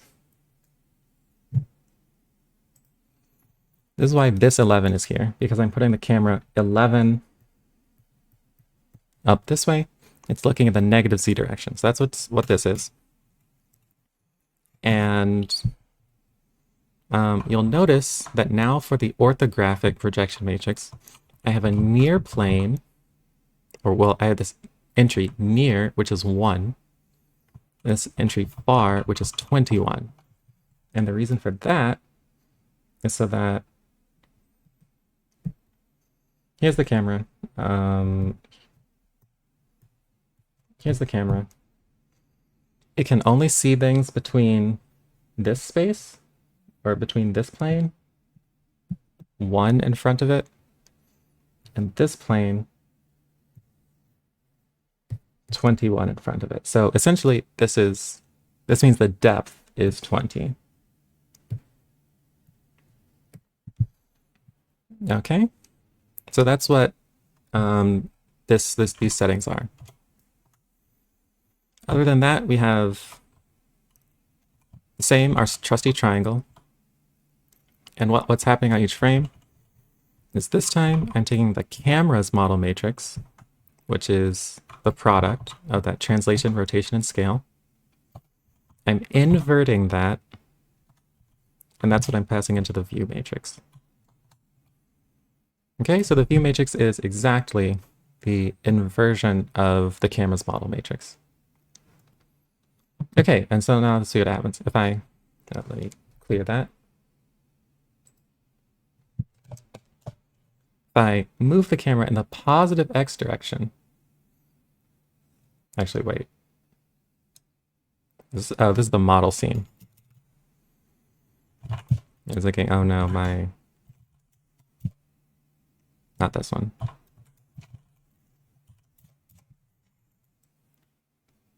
Okay, move the camera in the positive x direction. The object moves in the negative x direction, which is what you'd expect. If I move it in the positive y direction, the object appears to move down. If I move it in the z direction, I think you don't see anything. Yeah, you won't see anything for a while. If you move it really close, then eventually it'll pass past the near plane, and then it'll vanish. So remember, the camera can only see things between 1 unit in front of it and 21 units in front of it. So if I move it closer than 1 in the z coordinate, then that object's too close to it and it disappears. Move it back, I can see that until I get like further than 21 away. Okay, but that's default to 11.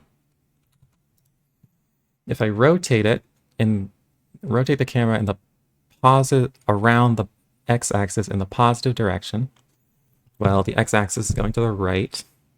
The right-hand rule, that's going to mean the camera is looking up.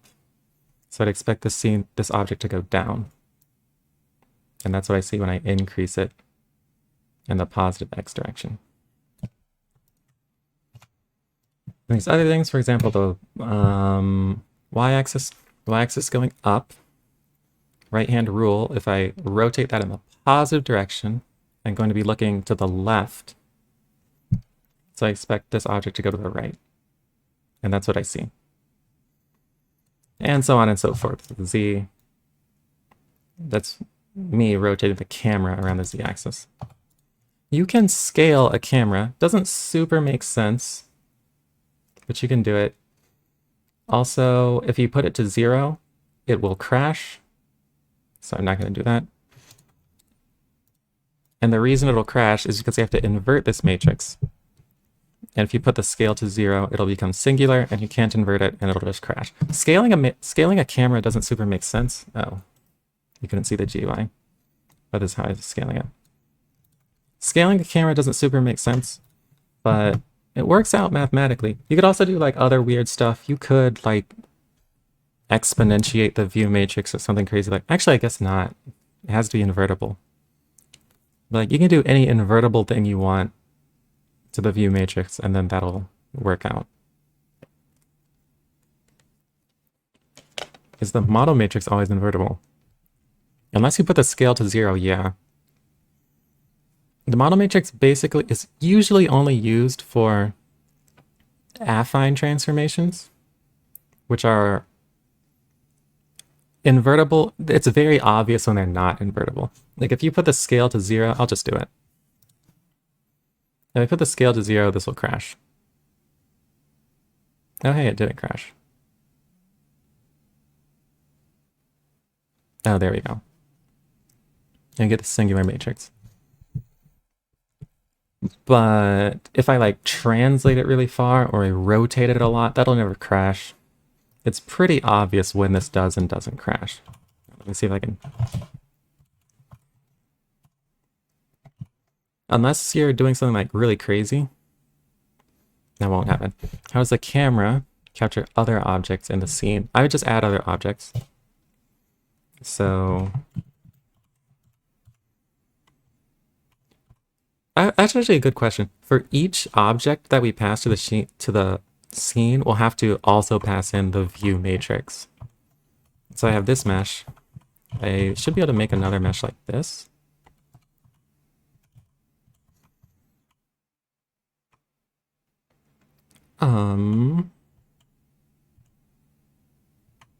Yeah, but why would I do that? I can make another one like this, and I just have to also pass the view matrix to this one as well. So that's what I'd have to do. So I'll just give it new attributes. Let me just increase the x coordinate of all of these.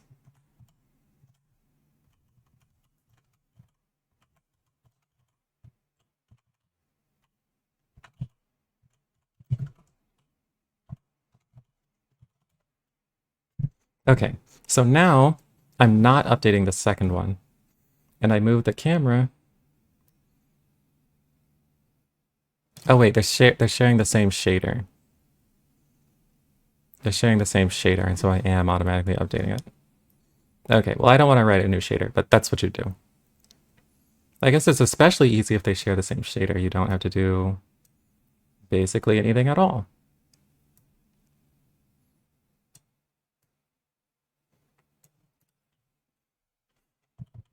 I guess that should answer the question. But yeah, these are past the same shader. But if these are rendered with different shaders, I have to pass the view matrix to both of those.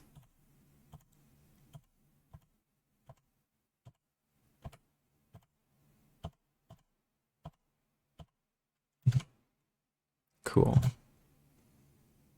All right, so each object gets a view matrix and the same view matrix for all, yeah.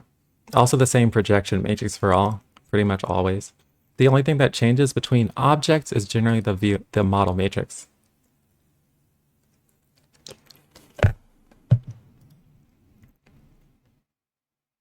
All right. So I'm going to show a scene that just showcases everything we learned so far. So we have model matrices that can transform objects. We have view matrices that encode cameras. We have projection matrices that determine what we can see essentially in the scene. And we're going to put those together.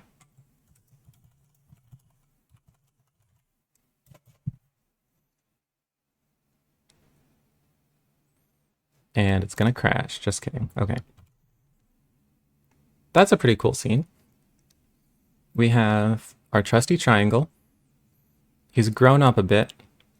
He's still just rotating around the x-axis. That's all this is doing, is rotating around the x-axis. We can see its model matrix down here. It's just, you could like put this into Wikipedia, check the X model matrix. It's exactly that. We have the view matrix, which is the inverse of the camera's model matrix. So that updates as I move the camera around. And yeah, the model matrix is being updated. The view matrix is being updated with the camera. And that's basically it. So between the previous scene and this scene, there's no new conceptual information. This is sort of just showcasing what we've learned so far. And this is the shader that's being used. So it's passing in this model matrix, view matrix, and projection matrix, taking the vertices of this triangle, appending that extra 1 so that translations are possible. And this works with homogeneous matrices. Guess I should go over homogeneous coordinates. Then it's transforming with the model matrix, view matrix, and the projection matrix. The fragment shader is just outputting the same color, red, for all of it. Cool.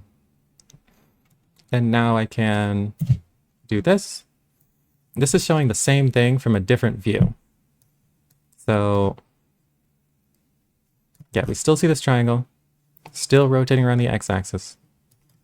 This just shows additionally where the camera is within this 3D scene. And this is what the camera is doing. You'll also notice that this text that you thought was 2D is secretly 3D. Since the model matrix isn't really a thing in Manim right now, I guess the view matrix isn't either. If you use the OpenGL renderer, then it will use a view matrix. Mobjects have also been retrofitted with model matrices too, vectorized mobjects. So if you if you look at the attributes of a vMobject, it does have a model matrix, and if you update it, it will be reflected. There's just no indication that it's there. Basically, you have to be me, or like look at my commits to know that it's there. But it's there.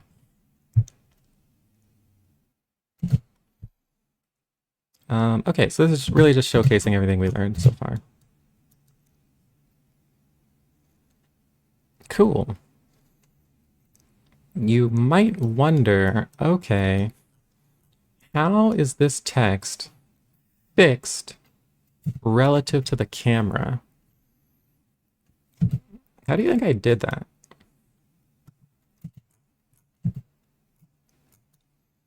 Well, I guess it should be possible with just doing enough math, but that would be really tedious to get exactly right.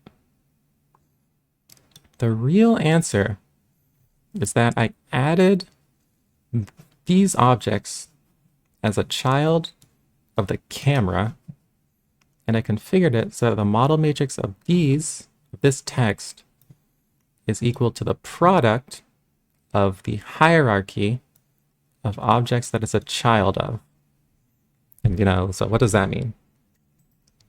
Well,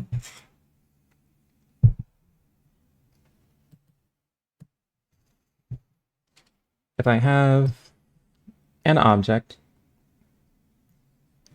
so I'll just call this O1, something like that. Then I have a child, which is like O2, child O3, and say this has model matrix 1, model matrix 2, model matrix 3.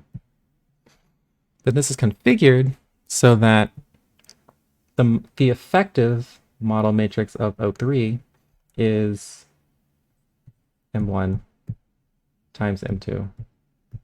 Whoops. Times M2 times M3. Okay, so this is the way that it'll effectively work. What that means is I can do something like M3 is just a translation relative to M2, and then as I move O2, O3 will automatically be moved as well. And we can get some better intuition for that in this next example.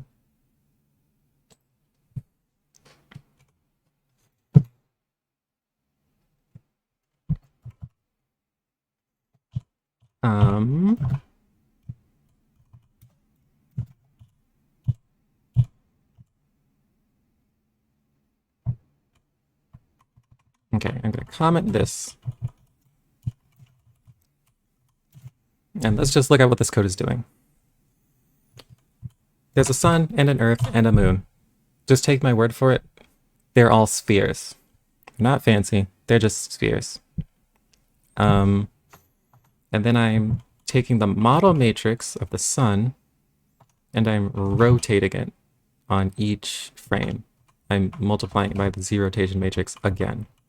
So this is going to make the sun rotate. Now the earth is added not to the scene, but added to the sun. And the moon is added to the earth. Not the scene, but the earth. And so let's see what that looks like.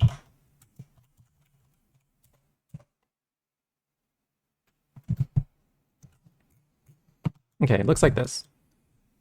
But that doesn't really, it's not doing what we want it to do. The earth is going around the sun, so that's cool. But the moon isn't going around the earth. And you know, why would it? We're only rotating the sun. Now, because the earth is added to the sun, and I also made the earth's model matrix be this translation. I guess I scaled it too, but mostly it's this translation. And the moon's is also a translation. And so they are rotating too. They're rotating because the sun is rotating, but I want the moon to rotate around the earth. And how would I do that? Well, when I updated the sun, it made the earth go around it. So if I wanted that moon to go around the earth, maybe I can update the earth. Now, what you probably think of doing is something like this. Say, okay, well, I'll get the Z rotation matrix, and I'll update the Earth's model matrix with that one. And so that'll rotate the Earth, its coordinate space, and that should update the moon too. And that's not what happens. This makes the sun go around the Earth even faster. And why would that happen?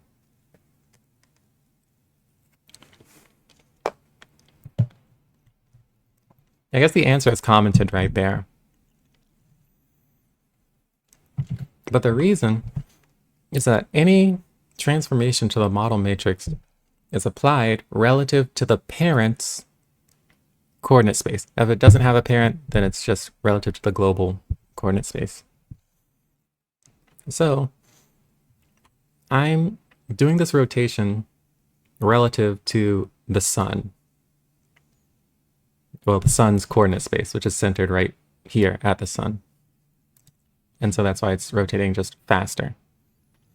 Well, how do I rotate the moon around the Earth?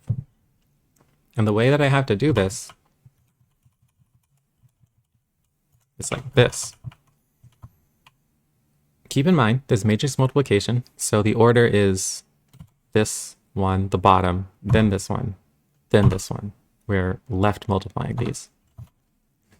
So I'm going to rotate or translate the Earth back to the sun, and 5 is just the units of that translation. Then I'm gonna rotate it around the origin. Then I'm gonna translate it back. And the effect is that it'll rotate around the Earth rather than around the sun. Let me see this. Okay.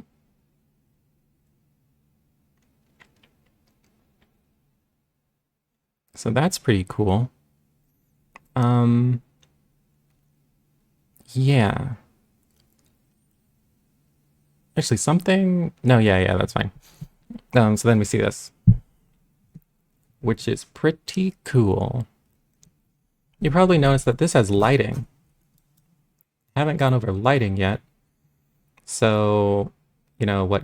Actually, this has a lot of new stuff that you haven't seen. How did I come up with these spheres? How did I do the lighting? So both of those. Well, you can start with the...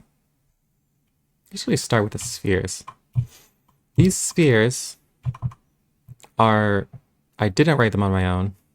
These are stolen, basically, from 3JS. And there's a server running here that's serving up geometry data from 3JS and letting me bring that into Manim. Because 3JS uses WebGL, which is a variant of OpenGL, essentially. And so I could share the geometries between those. The broader idea behind this is that nobody creates shapes in OpenGL by like figuring out where to place these vertices. For where did I do it? You know, like what I was doing for the triangle, where I would like put this vertex here, put that vertex there, put that vertex there. If I wanted to do like a car or something, nobody has ever done that before by like placing vertices like that. There are programs that are specifically designed to allow you to model complicated shapes, get their vertices, put them into OpenGL or Blender, whatever, and render them that way. You should pretty much never reach the point where you're manually placing vertices around. Steal them from something else, or get them from a program, do something like that. But you won't have to, you shouldn't have to place those on your own. So that's where I'm getting the spheres. They're taken from 3JS. I could actually take a number of different things from 3JS. If I wanted this to be an icosahedron,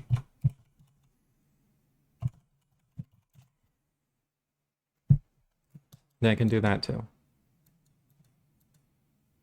You can't really tell since the lighting, you can't see like curves or whatever, but this is an icosahedron. Or if I did cone, it would probably be more apparent. Yeah, that doesn't super make sense, but this is a cone. All right. Why not the surface shader from Manim? That's a great question. The surface shaders and Manim, actually all of the shaders that we inherited from Grant are very strange. They don't have a concept of view matrices. They don't have a concept of model matrices. They don't have a concept of projection matrices. All of that was just written by hand. They're not factorable. They're difficult to use. They're just not that great. So that's why. Yeah, it should be possible to rewrite them in a way that does have a concept of these projection matrices, but I've just never done it.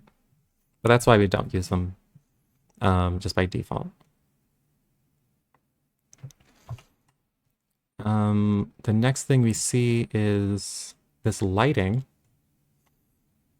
Actually, I'll get to the lighting in a bit. Yeah, I think that's everything I wanted to cover about this. Wait, is it? Oh yeah, I guess I do have to do the lighting. Okay, here's how lighting works. I'm taking these shaders from 3JS. So standard material.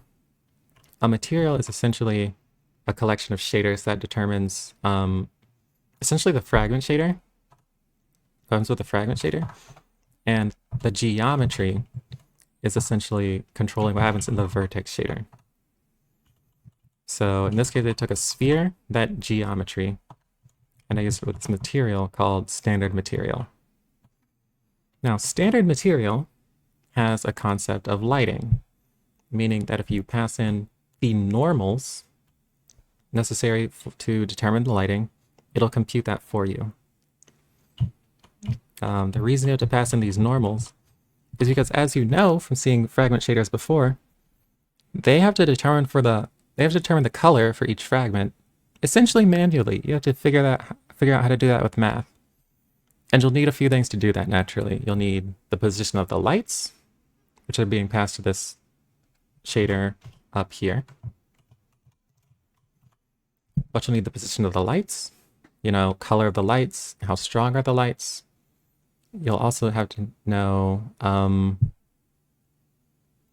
normal representing where that surface is pointing, because light's going to be reflected naturally. And so it's going to be different if that shape is facing toward the light or, facing flat toward the light. Is it a virtual machine or full Linux? I'm running regular Linux. And so to make that computation possible, you have to have, normals with that geometry. Three.js supplies that for me, but I do have to update this normal matrix whenever I rotate. Okay. And so with that, that's more or less everything I wanted to, well, not really. That's a great deal of what I wanted to show, at least regarding 3D positioning and coloring things. So I'm going to go through this gallery. This is just sort of a showcase of different shapes and how lighting affects them. So this is a box geometry. This is a light. And I can move around this light. And when I do so, it'll show the way, I can move the shape too. But I wasn't trying to do that. It'll show the way that the light is reflected off the shape. Now, a good example for this is what's called a torus knot, because it has a lot of shadows and stuff. And so I can move the shape around in the scene, as you can see the way that it'll interact with this light. And I think I didn't set this up to update the normal matrices by default. Oh, I did. Okay, so when I rotate this, you can see the side that's facing toward the light gets illuminated. The side facing away from the light is not illuminated. I'm going to go ahead and change this so that it doesn't update the normal matrix.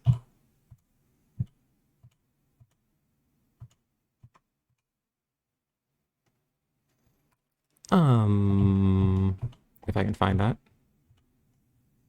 Here. Okay, so here, this is what I'm doing essentially each frame. Pretty much the same thing, translation, rotation, and scale, computing that product. Then I'm updating the model matrix, which we know what that is, and the normal matrix, which is used for lighting.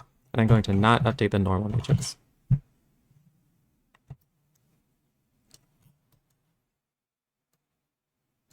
Then I'm going to change this geometry. Then I'm going to rotate it. And you'll see if I rotate this, here the illuminated side is facing the light. If I rotate it like this, now the illuminated side is facing away from the light. And that doesn't make sense. And the reason for that is that the normals are being used to compute the lighting, and I'm not updating the normal matrix. So that's why that's happening. And to fix that, I have to update the normal matrix.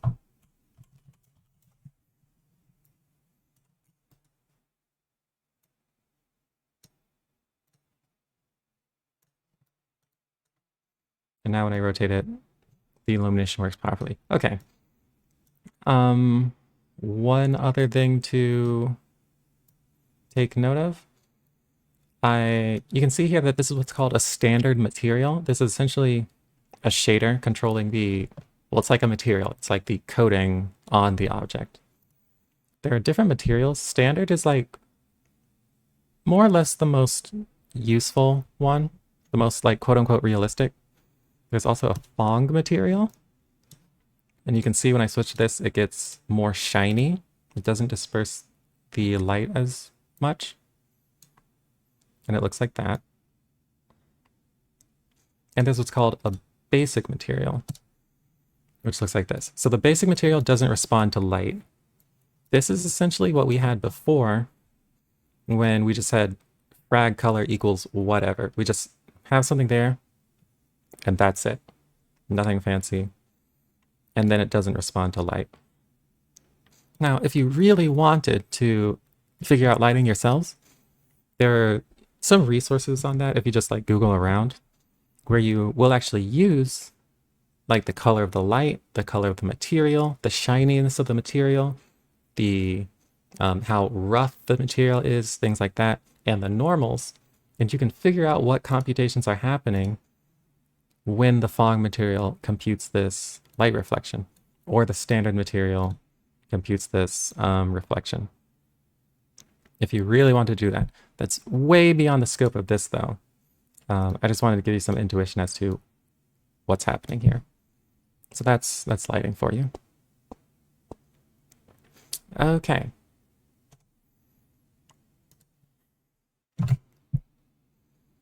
So one last thing. We're going to take an aside from the straight 3D world we've been talking about before. I'm going to talk a little bit about using a full screen quad. If I can find an example with that. Okay.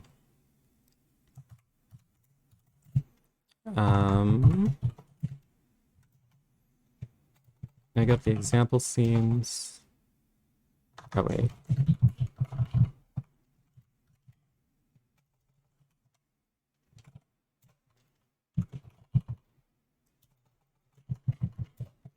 There is a way to make games or graphics or virtual experiences, etc., by using only a single geometry. You'll have one plane. It'll cover the entire screen. You'll just do all the computation in the vertex shader, or in the fragment shader, sorry. And you can come up with very complicated, very intricate virtual experiences this way. You can also do that in Manim to some extent with this object, what's called a full screen quad. So mostly we've only been using pretty much two objects, shaders and meshes, and that's it. This, a full screen quad, is also a mesh, but it's a part of it that basically only requires a fragment shader, and it'll cover the entire screen. So this code, we can go through this really quickly. I'll just run it first. And I typed something wrong. And Manim's not letting me escape, so oh well. What's it called? Inline. Oh, I changed the, hold on. The one from example scenes. Cool. And I'll just close this window. That's a pretty neat graphic.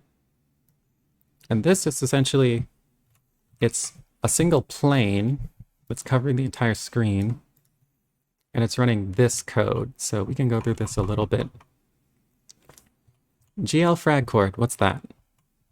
This is a global variable passed to the fragment shader that represents the pixel that you're at in the viewport.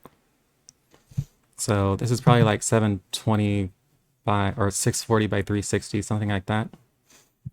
So glfragchord.xy is going to range from 0, 0 here because it's outside of normalized device coordinates at this point. Let's go from 0, 0 here to 643, 60 up here. Then once we have that, we can do any computations we want to find the color for an individual pixel. So what this is doing is it's dividing that by the resolution. So essentially it's taking this value, which is in the range from 0 to 640 inclusive, and then 0 to 360.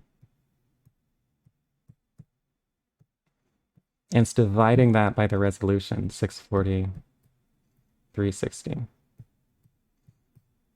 So this is effectively moving it from these pixel units to 0 to 1. So that's what this is doing. But it's going to have the origin down here. So that's what this line is doing. Then it's essentially writing to this color variable. The way it's doing that is computing this vector to center. It's computing the angle of that vector. I can actually mostly just walk through all of this. This is your screen. This is GL frag chord.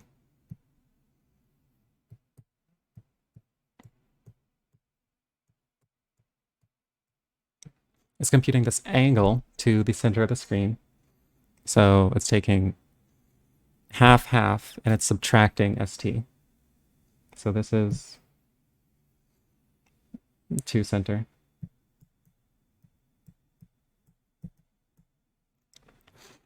It's increasing that angle with time. So the angle that it's using is going to essentially rotate around like this with time. And it's computing that radius. It's also doubling the radius, which I don't know why it's doing that, but it's doubling the length of that vector. Then it's just going to use these three components as the hue, saturation, and brightness of a color. So it's the hue is going to be determined by that angle with this formula, angle divided by 2 pi plus half. The radius is that radius, and the brightness is always 1. So it converts that to RGB, and it just outputs that. So that's what you're seeing here. And when you understand that, you could use that to, for example, make this go faster. If I wanted this to be 2 times the angle, just to make it go faster. Well, that didn't make it go faster.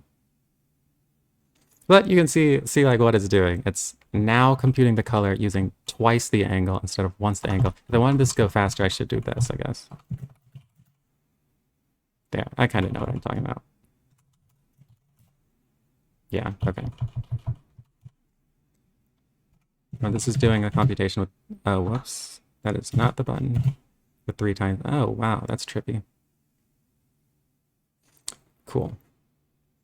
But yeah, this is sort of showing how you can create these 3D experiences using just a single surface. One cool example, my background is actually a shader. And it's this shader. That's my background. And I can, now this is resolution dependent for the reason that I talked about before. So if I make this bigger, it gets bigger like that, which isn't necessarily what you want. So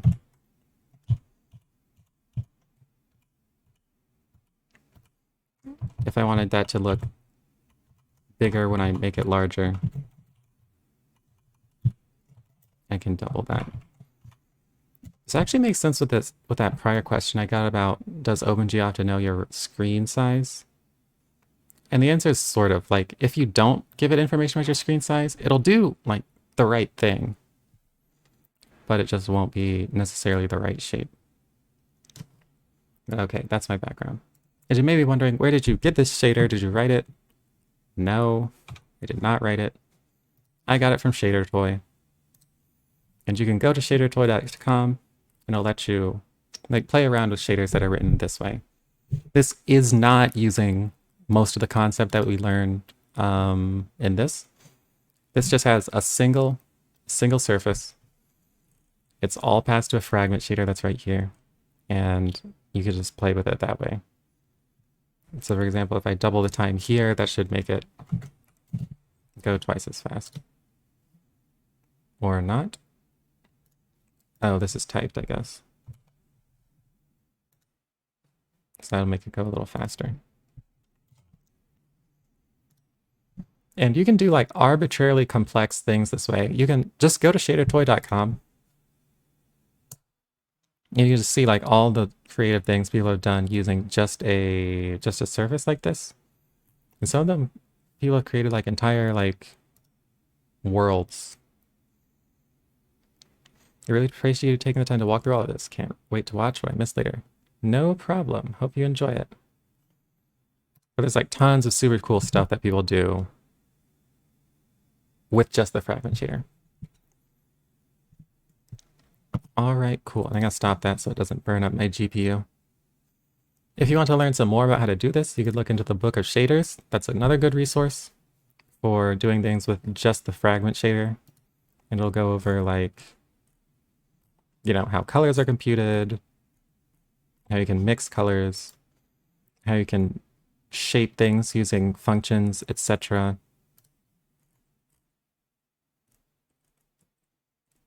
Yeah, it'll let you like interactively play with these.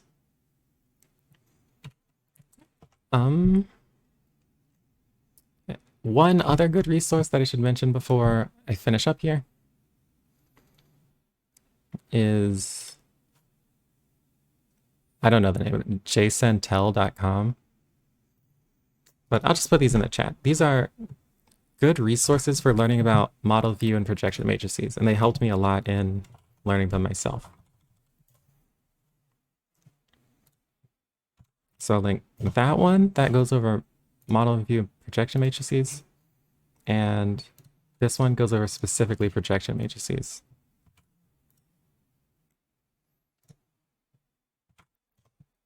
Well, one thing that I actually probably should have mentioned at some point is that there are two types of projection matrices. I can just use this site to go over this, actually. There are orthographic projection matrices, which project a square, essentially. And this is what you'll see. And these do not encode any sort of perspective. And so, for instance, parallel lines will be parallel. Lines that are parallel, that are extending away from you. If you want a scene that has perspective, like the way that you see, for example, which if there are lines extending away from you that are parallel, they won't look parallel. It'll look like they converge on the horizon. And to have that sort of effect, you'll want to use what's called a perspective projection matrix, which looks like this, or it encodes a frustum like this. Okay, and this gives you really good intuition for like the near plane, the far plane, and field of vision, things like that.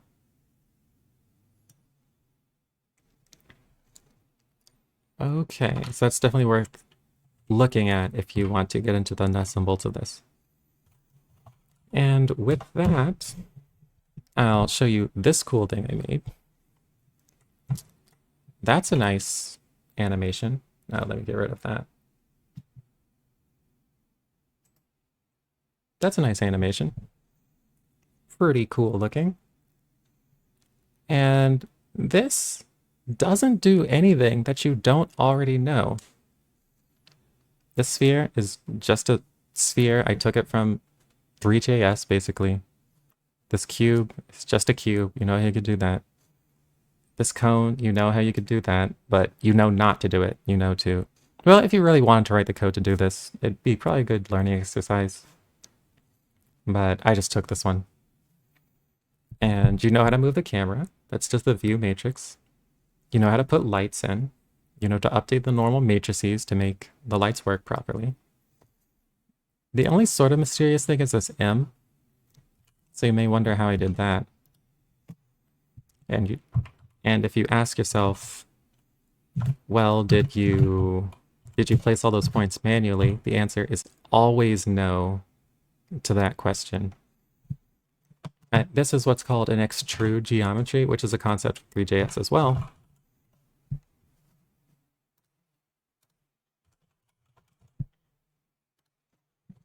It's lets you take a shape, and this isn't that great an example for it, but it lets you take a shape, trace it out, and then convert that to a geometry which has some depth to it. Yeah. So I took this and I essentially passed that to 3JS. And like I said, all the code for that is on GitHub, so you can see how I did that. But that as well, I didn't do it on my own. I took that from 3JS. Cool, so that's everything I wanted to go over. And now you know how to render objects in Manim using OpenGL. Congratulations. So I can answer any questions if you have questions. Or other than that, yeah, I'll probably stick around a little while to just work on random stuff for a bit. Cool.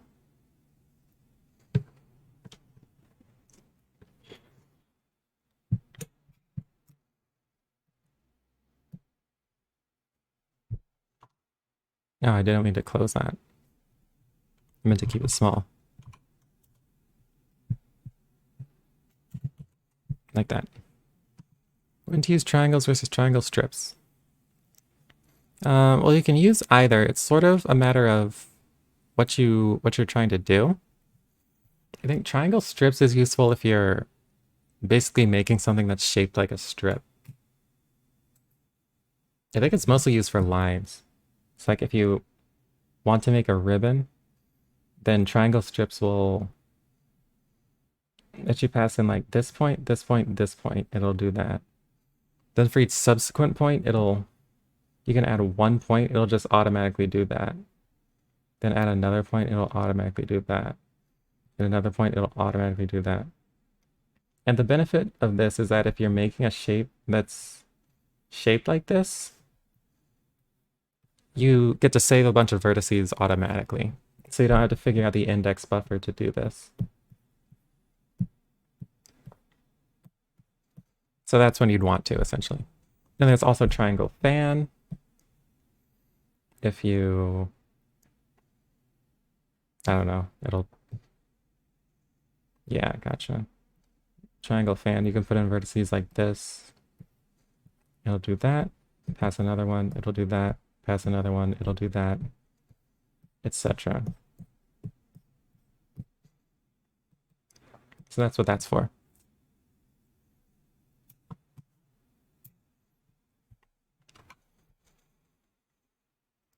The way we calculate the triangulation for surfaces right now isn't the way to go for the future. What do you mean by that? The way we calculate the triangulation for surfaces right now isn't the way to go for the future. Are you referring to the surface shaders that are currently in the library? That we probably won't want to keep using those?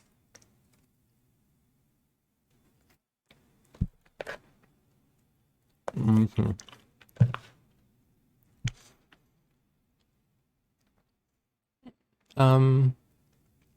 Yeah, so that's mostly true. The problem isn't really with the triangulation, though. The problem is more with the shaders themselves. Maybe I can just bring up those shaders. But those are some confusing shaders.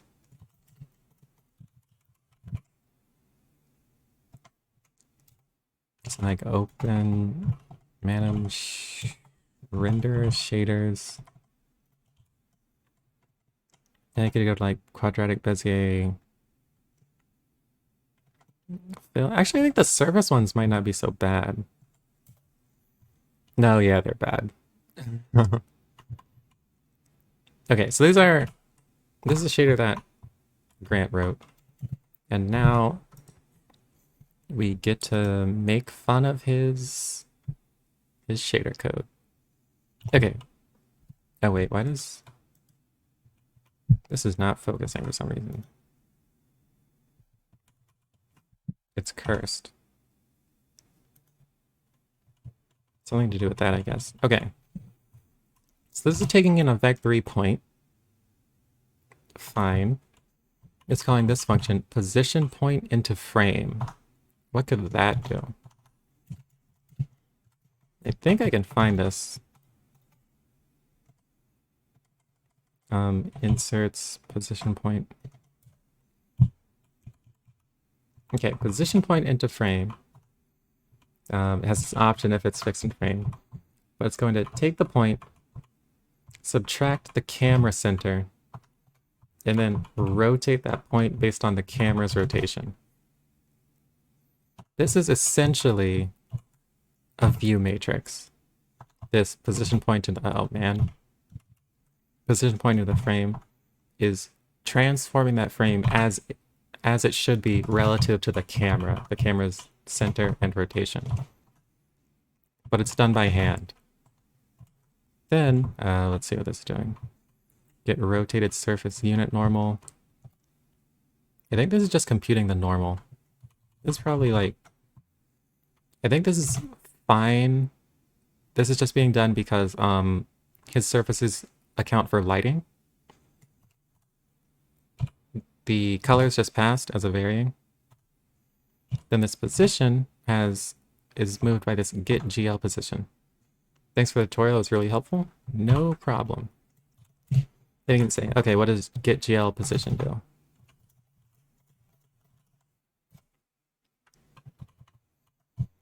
Get GL position is a pretty monstrous function too.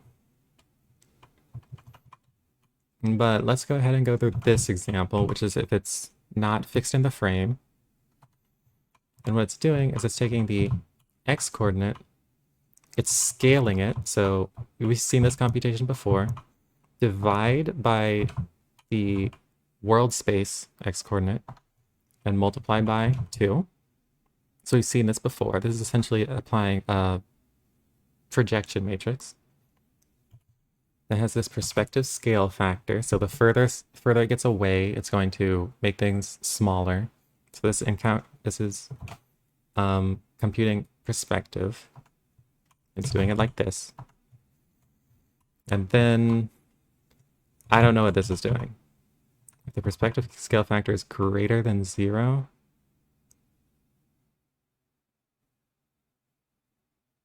this is to keep vertices too far out of frame from getting cut.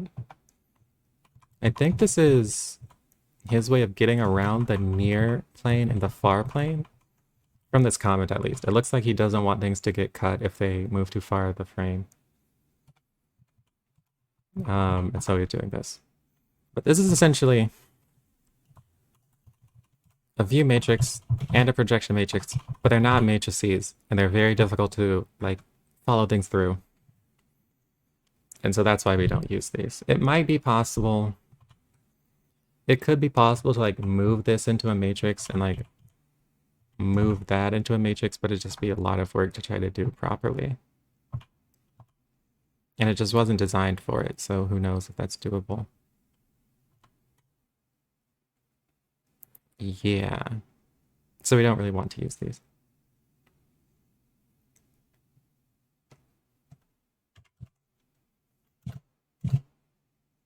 I wasn't trying to do that either.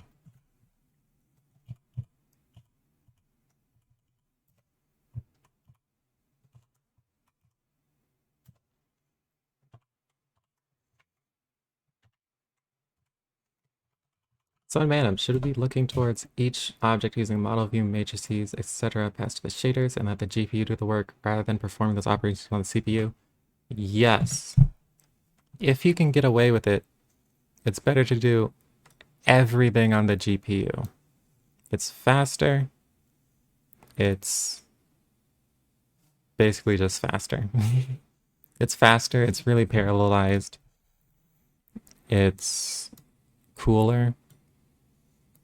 We want to be doing everything on the GPU that we can, basically.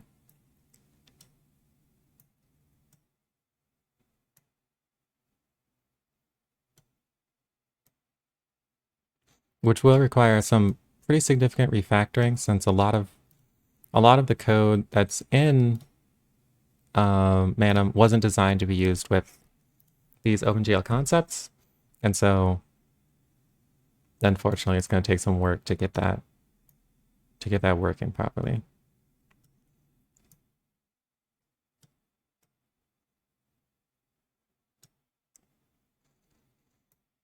We should encode lighting in Mobjects too. Can it be done gradually, like on single classes to begin? Yeah, it definitely can. In fact, I'm slowly doing that. Oh, I forgot to mention. Like I said before, matrices, vectorized objects have already been retrofitted with model matrices. You can use model matrices on regular objects already. Hey, Blake4096, what's going on? But I wanted to mention that I'm currently working on a site to more or less just port all of the OpenGL that's on Manim to WebGL. And I can't do that much right now. I haven't put a ton of work into it yet. But it renders using Manim code that's converted to WebAssembly. Renders that with WebGL. And it's using the exact same shaders that are used in Manim right now. So that's pretty neat. I think in order for Manim to reach more widespread adoption, it's going to have a simple interface like a website for people to get started and to share things. And something like a website makes that really easy, really simple to do.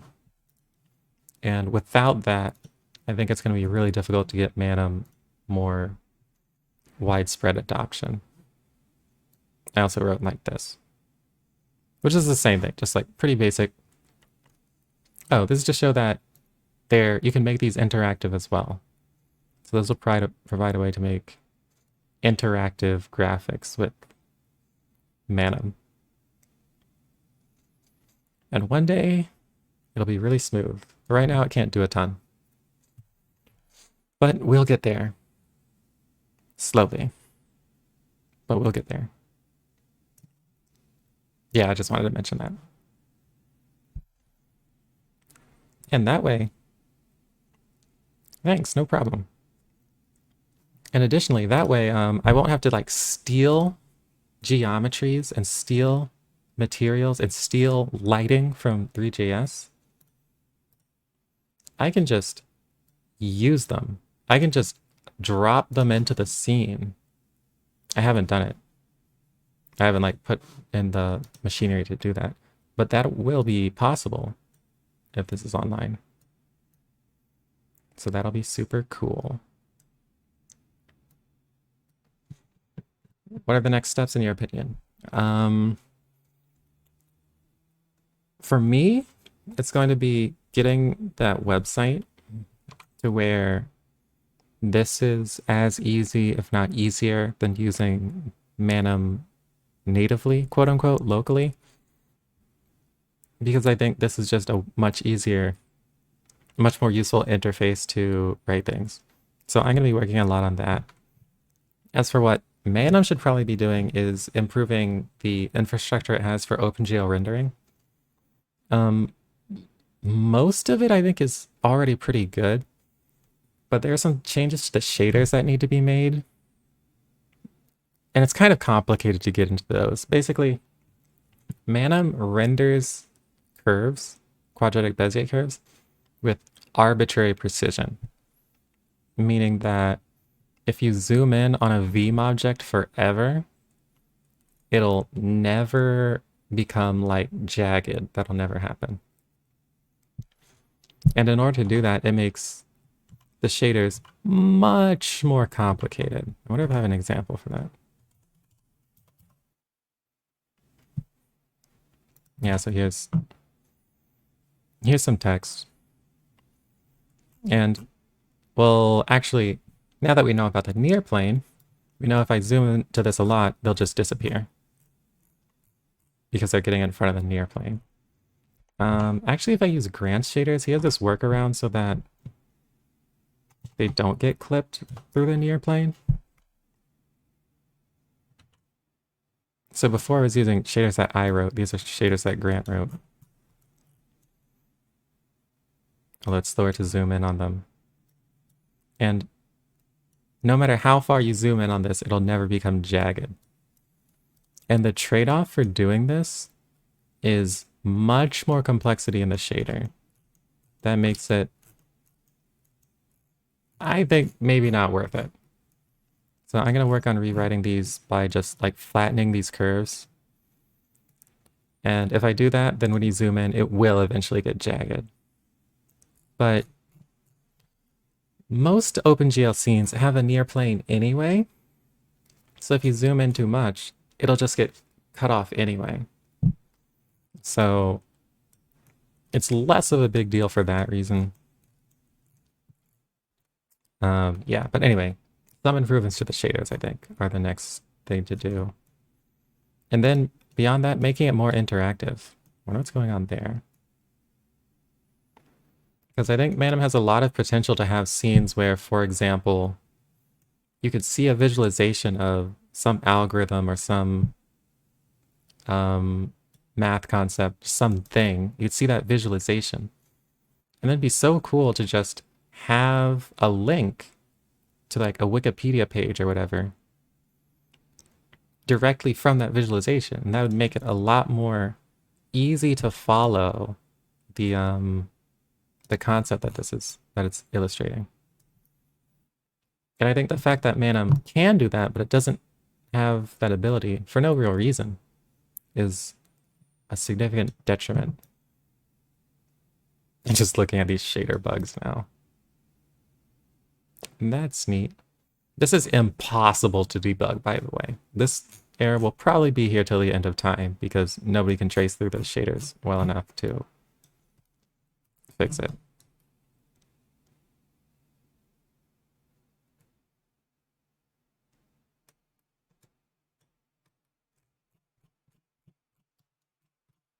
You'll probably never run into that, though.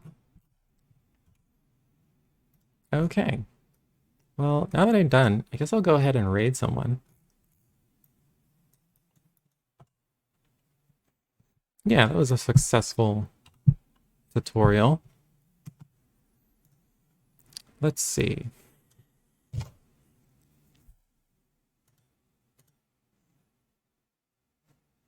I don't normally stream this time, so maybe there's some... No, basically none of the programmers I follow, unfortunately. Just got the last bit. No problem. If you want to learn some OpenGL, you know, the video will always be there. So you can check that out. Oh, hey, there's me. I don't know any of these people because I'm streaming at a different time. I should do someone smallish. Maybe not that person who puts 18 plus on his stream. This person's using Python and Django. We can rate him.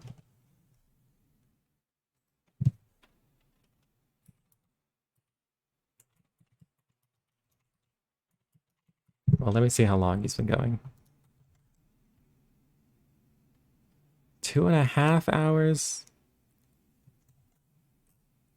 Kind of long.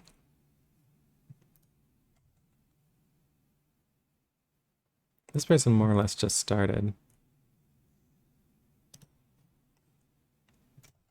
But I think Python is more relevant. Okay, we'll rate this person. Okay, so say hi. And I'll see you in the next stream or the Discord or something like that. And I hope you learned something useful. Thanks.